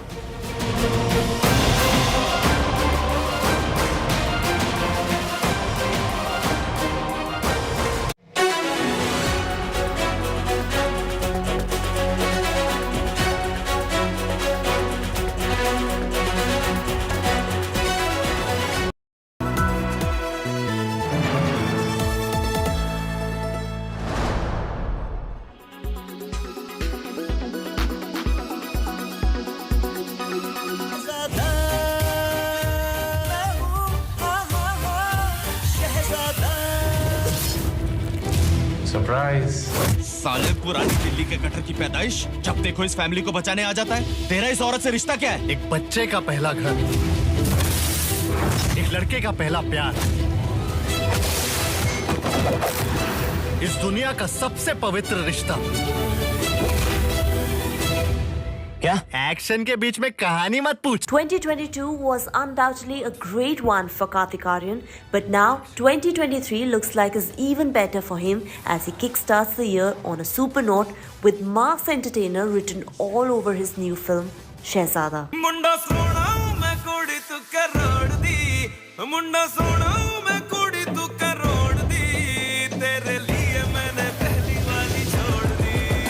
A well-timed reference to filmmaker S.S. Rajamouli, to even taking a dig on nepotism. Model का नाम क्या है?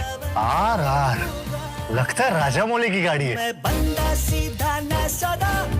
अमीर बच्चों का यही problem है, लेकिन तेरी गलती नहीं है।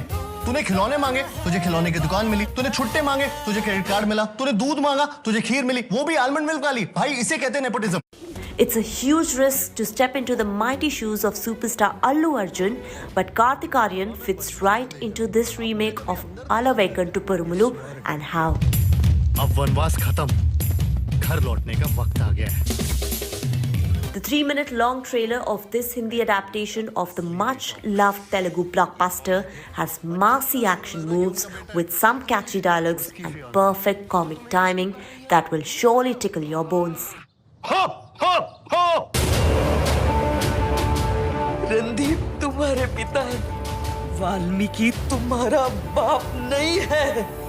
तुम जिद्दल परिवार के शहजादे हो, असली शहजादे. It summarizes the plot of the film where Karthik's character finds out that he's actually the son of a multi-millionaire played by Ronit Roy and not of a working class man played by Paresh Rawal. ये स्वर्ग है. यहाँ तक पहुँचने के लिए तुझे बहुत पुण्य करने पड़ेंगे या मरना पड़ेगा.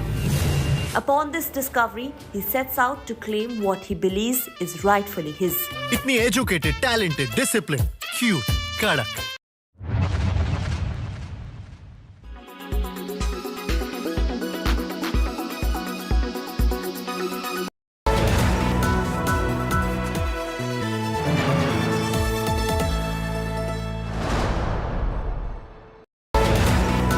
It's Allah Bharose Pakistan, says the country's finance minister, as Pakistani currency goes into tailspin. 260 Pakistani rupees to $1, and it could fall even further. The International Monetary Fund, still not impressed, wants Pakistan to hike both gas and electricity prices and much more. Can Pakistan come out of this mess, or is the worst yet to come? Join me, Gaurav Sawant, as I get you much more on this big story. Pakistan in free fall on India First at 10 p.m. tonight, only on India Today.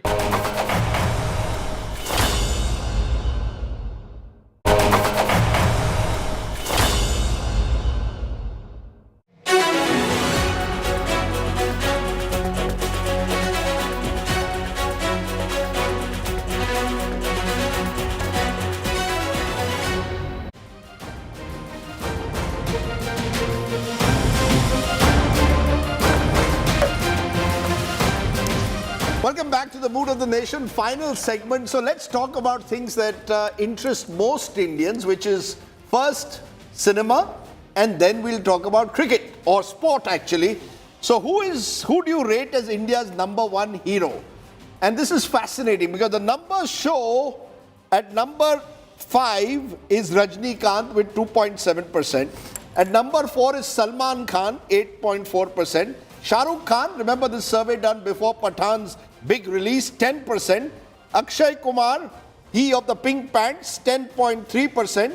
But number 1 is the evergreen Amitabh Bachchan at 29%. That's quite incredible. Incredible. Because nothing's really changed between the last poll and now. Amitabh Bachchan's gone up from 23.3 to 29%. Ranveer Singh, Ranbir Kapoor, Siddharth Malhotra, Kartik Aaryan, none of the new generation feature anywhere. You've got Rajnikant, you've got Shah Rukh, Salman, all around 50, and Amitabh Bachchan. You see, Because because he's ubiquitous, he's everywhere. He will sell Where you are today's stars? First of all, he's all over the place. He's a bit like Modi. You know, Mr. Modi ji. People again get angry when you say Mr. Modi. So Mr. Modi ji and Amitabh Bachchan ji are very similar. They're all over the place. They know how to use the media communication. The other day, I got a video of Amitabh Bachchan shaking hands with Kylian Mbappe, Lionel Messi and Ronaldo in Saudi Arabia. Next day, you'll see him selling some suitcase somewhere in some advertisement. Then he'll be on KBC, which is huge again. He'll be on Twitter. So he's realized how to reinvent himself and stay, while stay in the it game. speaks highly of the longevity of Amitabh Bachchan, it speaks very poorly of the inability of the likes of Ranveer Singh, Ranbir Kapoor, Kartik Aaryan, Siddharth Malhotra to capture him. Is this the flip side of social media? That they're so in the public eye that there is no aura around them. They simply don't have the aura that Shah Rukh, Salman and Amitabh Bachchan do. Rahul, are you really asking me? I don't. Who's your favorite star? Okay, let's ask. Who's your favorite star? I have none. You have none? Yeah. Surely, Raj, there's one person. But I do like Amitabh Bachchan, and let me just correct the impression that he's, it's his past glow that is coming to, into play in this. The fact is that in 2022, he had 5 releases. One of them actually grossed something like 203 crores. So there is a lot of Amitabh Bachchan that is happening across. Then you have the reruns of the Crorepati. Then you have these little reels that are going on.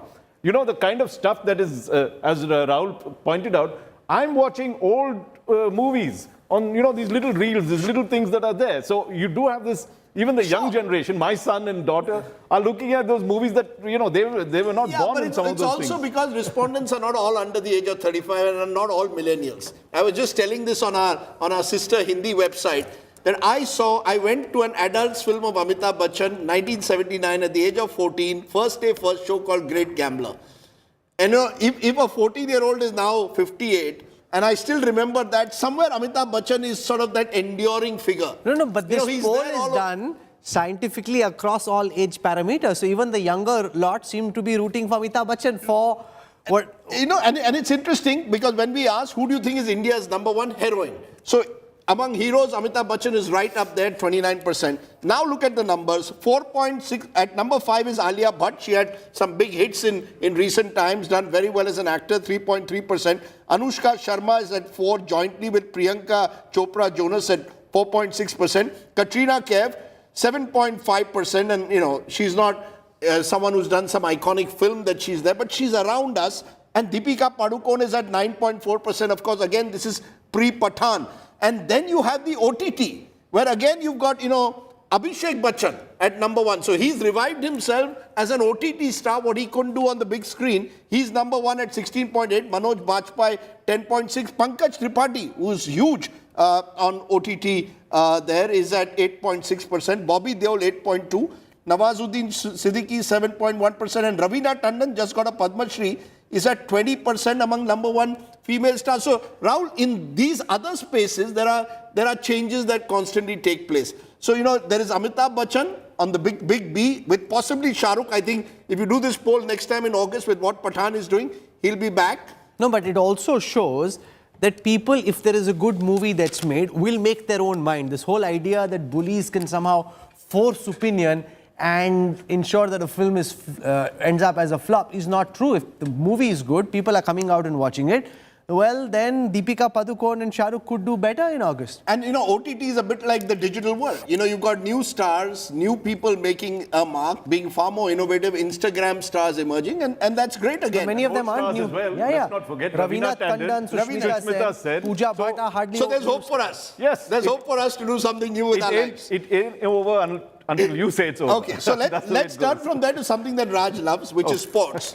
And we'll end with that, because when we asked who's the #1, who do you consider India's #1 sports person? At 5th place, Neeraj Chopra, remember, won that Olympic gold famously, 1.7%. Surya Kumar Yadav, new name, creating a huge buzz, T20 cricket right at the top, 6%.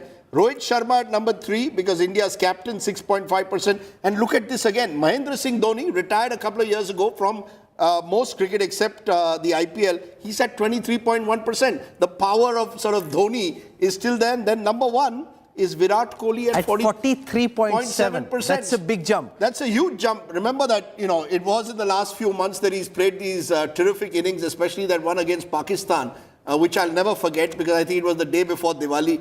And it was just, you know, when you do well against Pakistan, I think you get double the ratings. And that's what happened with Virat Kohli there. Among women stars, Mirabai Chanu, weightlifter, great to see her, 4.5%. Harmanpreet Kaur, and women's cricket is getting bigger by the moment, 4.7%. #3 is also a women's cricketer, Smriti Mandhana, 10.6%. Mithali Raj at 14.8%, former women's captain. PV Sindhu, good to see her there, is again well ahead at 21.6%. So Kohli among the men and PV Sindhu among the women. Who's your favorite sports person? You know, I would have just gone for Neeraj Chopra. Look, I mean, the man's won a gold. The first time they've got... That was 18 months ago now. Whatever it is. The fact is, he's an idol. You know, the way he worked his way up. Look, cricketers, they've been, right?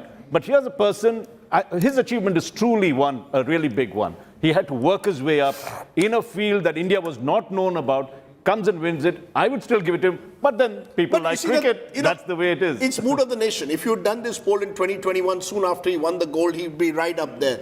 Virat Kohli is doing, you know, he's the comeback man. in the last few months, and it's a World Cup year.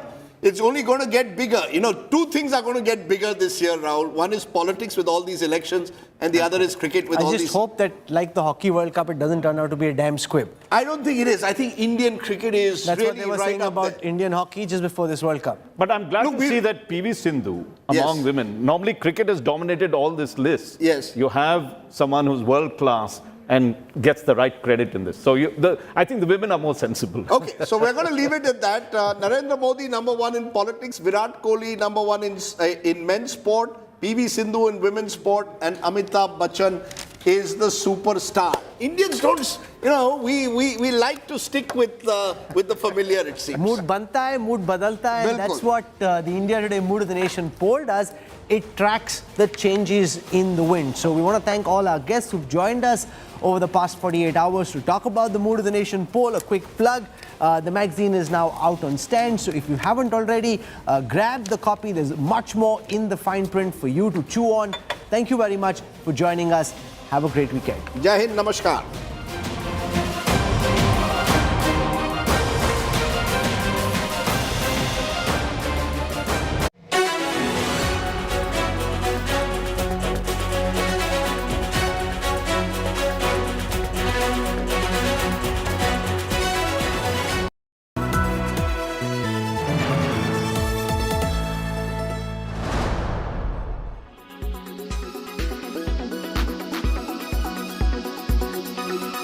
Ramdeo, you've had a very long career in the market. How do you do it? Because every year there is some distraction. Sometimes it is digital stocks, which you may or may not own, which are going up. Sometimes it's commodities, which are having a bull run, which you may or may not have. Do you just say, I forget the noise and stick to my 20 stocks, which I know? Because it's easier said than done, right? More like if you ask me personally, I'm more like a prop investor who doesn't care so much about 12 months appraisal. And I'm buy and hold. And the longer run, if there is in the QGLP framework, if you have bought good quality stocks at reasonable good price, and your holding period is long. See, even if you get the price wrong to start with, but if your holding period is 10, 15, 20 years, then what happens is that even if you have paid a little more, it doesn't hurt. The growth G is equal to R. That's what I practice, and it used to work very well. But what has happened is that the kind of stock prices we have seen in last 5-7 years, even today, is absolutely absurd. We used to get good stocks in 90. Our problem is that we have seen 40 years of the market. And we have seen Asian Paints at 17, 18 P multiple, and we didn't want to pay 15, 16. You know, that's the kind of history we started with. Then it became 22, 25. Now you're talking about 80 or 100. That doesn't fit into my psyche. You know, so that's a bigger challenge. How do you buy at 80p and still make money? That doesn't work with me. I know, but sometimes does it lead to you making mistakes? Like last year, you did buy some digital stocks. Do you regret that? Was that a mistake? Yeah, that was a clear mistake. Which one did you buy? I bought Zomato. Only Zomato? Only Zomato. If you, on hindsight, would you have bought it, or you should not have ventured? I should have not even bothered. See, actually, I don't bother about any IPO. Why did you buy it then? But it's you know, not my your kind fund of managers, stock. they were on my head. They were telling me, sir, use your office to get some allocation. I'm telling you, this is the truth. So, you know, then for me also to pick up the phone and talk to the company, they convinced me, sir, this is a terrific thing. So that's how. And then you get sucked in. One guy, two guys, they have better degrees than me. So, you know, you start, and then environment is like that. There's so much of demand. The management is worshipped. They don't come to Mumbai. They have to come and meet. They don't even declare quarterly results properly. They have their own formats. All kinds of nonsense. And still you get into that. See, that optimistic market, you get this. Last time in 2008, I got sucked into Central Bank of India. Can you believe this? Central Bank of Central India? Bank of India. At the peak of 2008 boom, I ended up buying Central Bank big time. So you get sucked in. Because then right now nobody wants to believe PSU Bank. I'm telling you, in 2 years' time, the most coveted blue chips will be PSU banks. Will be? PSU banks.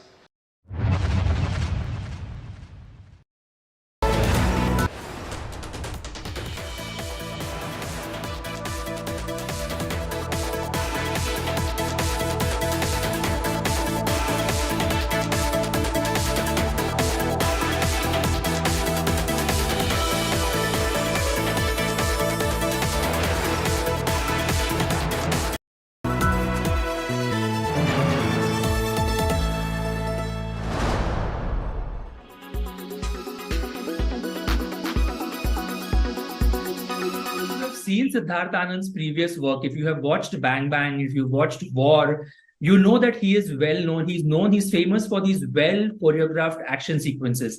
And a lot of them are actually inspired by Hollywood films like Fast and the Furious, Mission Impossible, Mr. and Mrs. Smith. So it came to me as no surprise that 90% of the film is basically action. There is one sequence after another, and few sequences for me actually stood out as a sore thumb.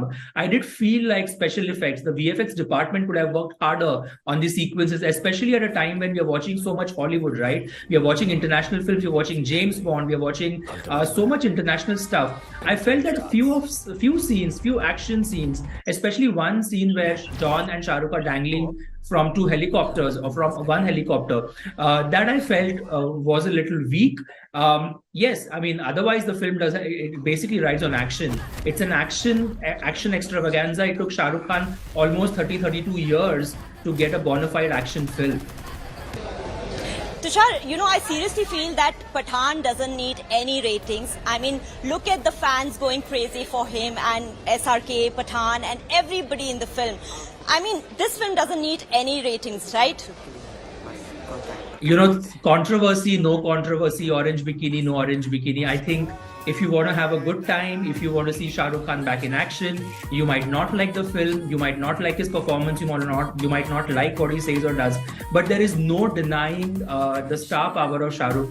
The minute he's back on the big screen, and he's never been presented like this. This is the first time he's been presented. The script has been written around him like a true-blooded action hero. He's blazing his guns out. He's obviously worked hard on his body.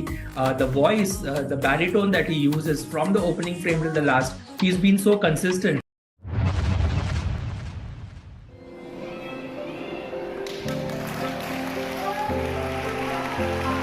This 8-year-old differently abled student of a government school in UP has brought glory to his city, Bharat.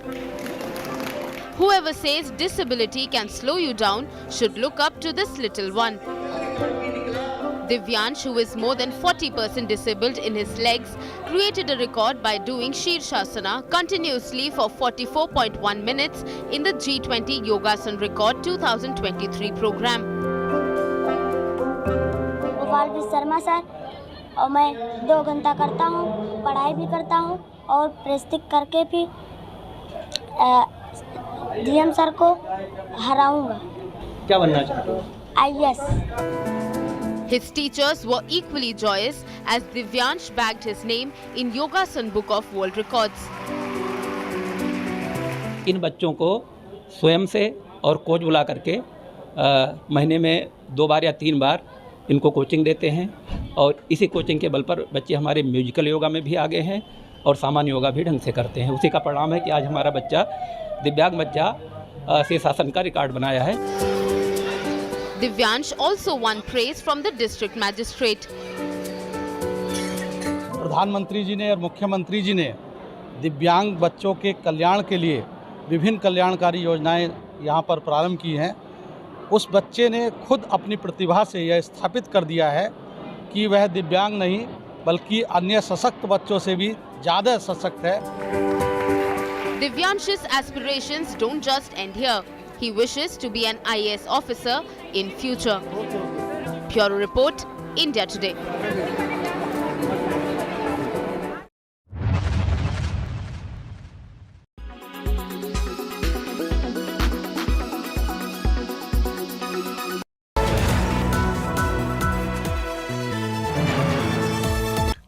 It's Allah Bharose Pakistan, says the country's finance minister, as Pakistani currency goes into tailspin.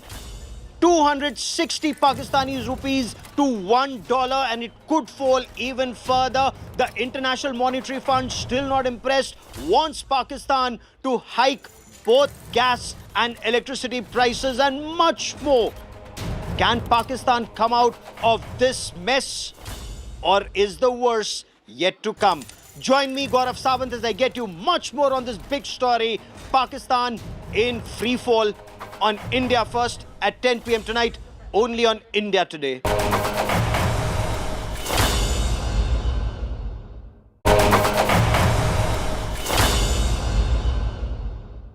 Co-powered by Samsonite. Tested like Samsonite. Volkswagen Tiguan, India's safest SUVW.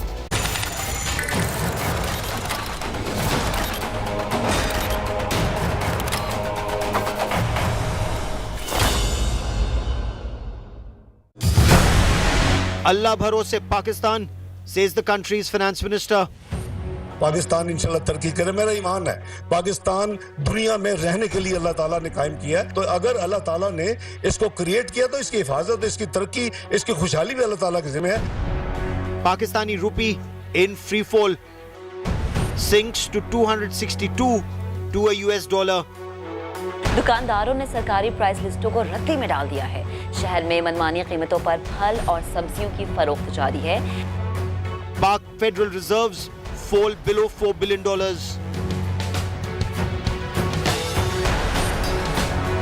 Pakistan's Prime Minister blames his predecessor Imran Khan for the crisis. काश ये ML1 पिछले 4 साल की जो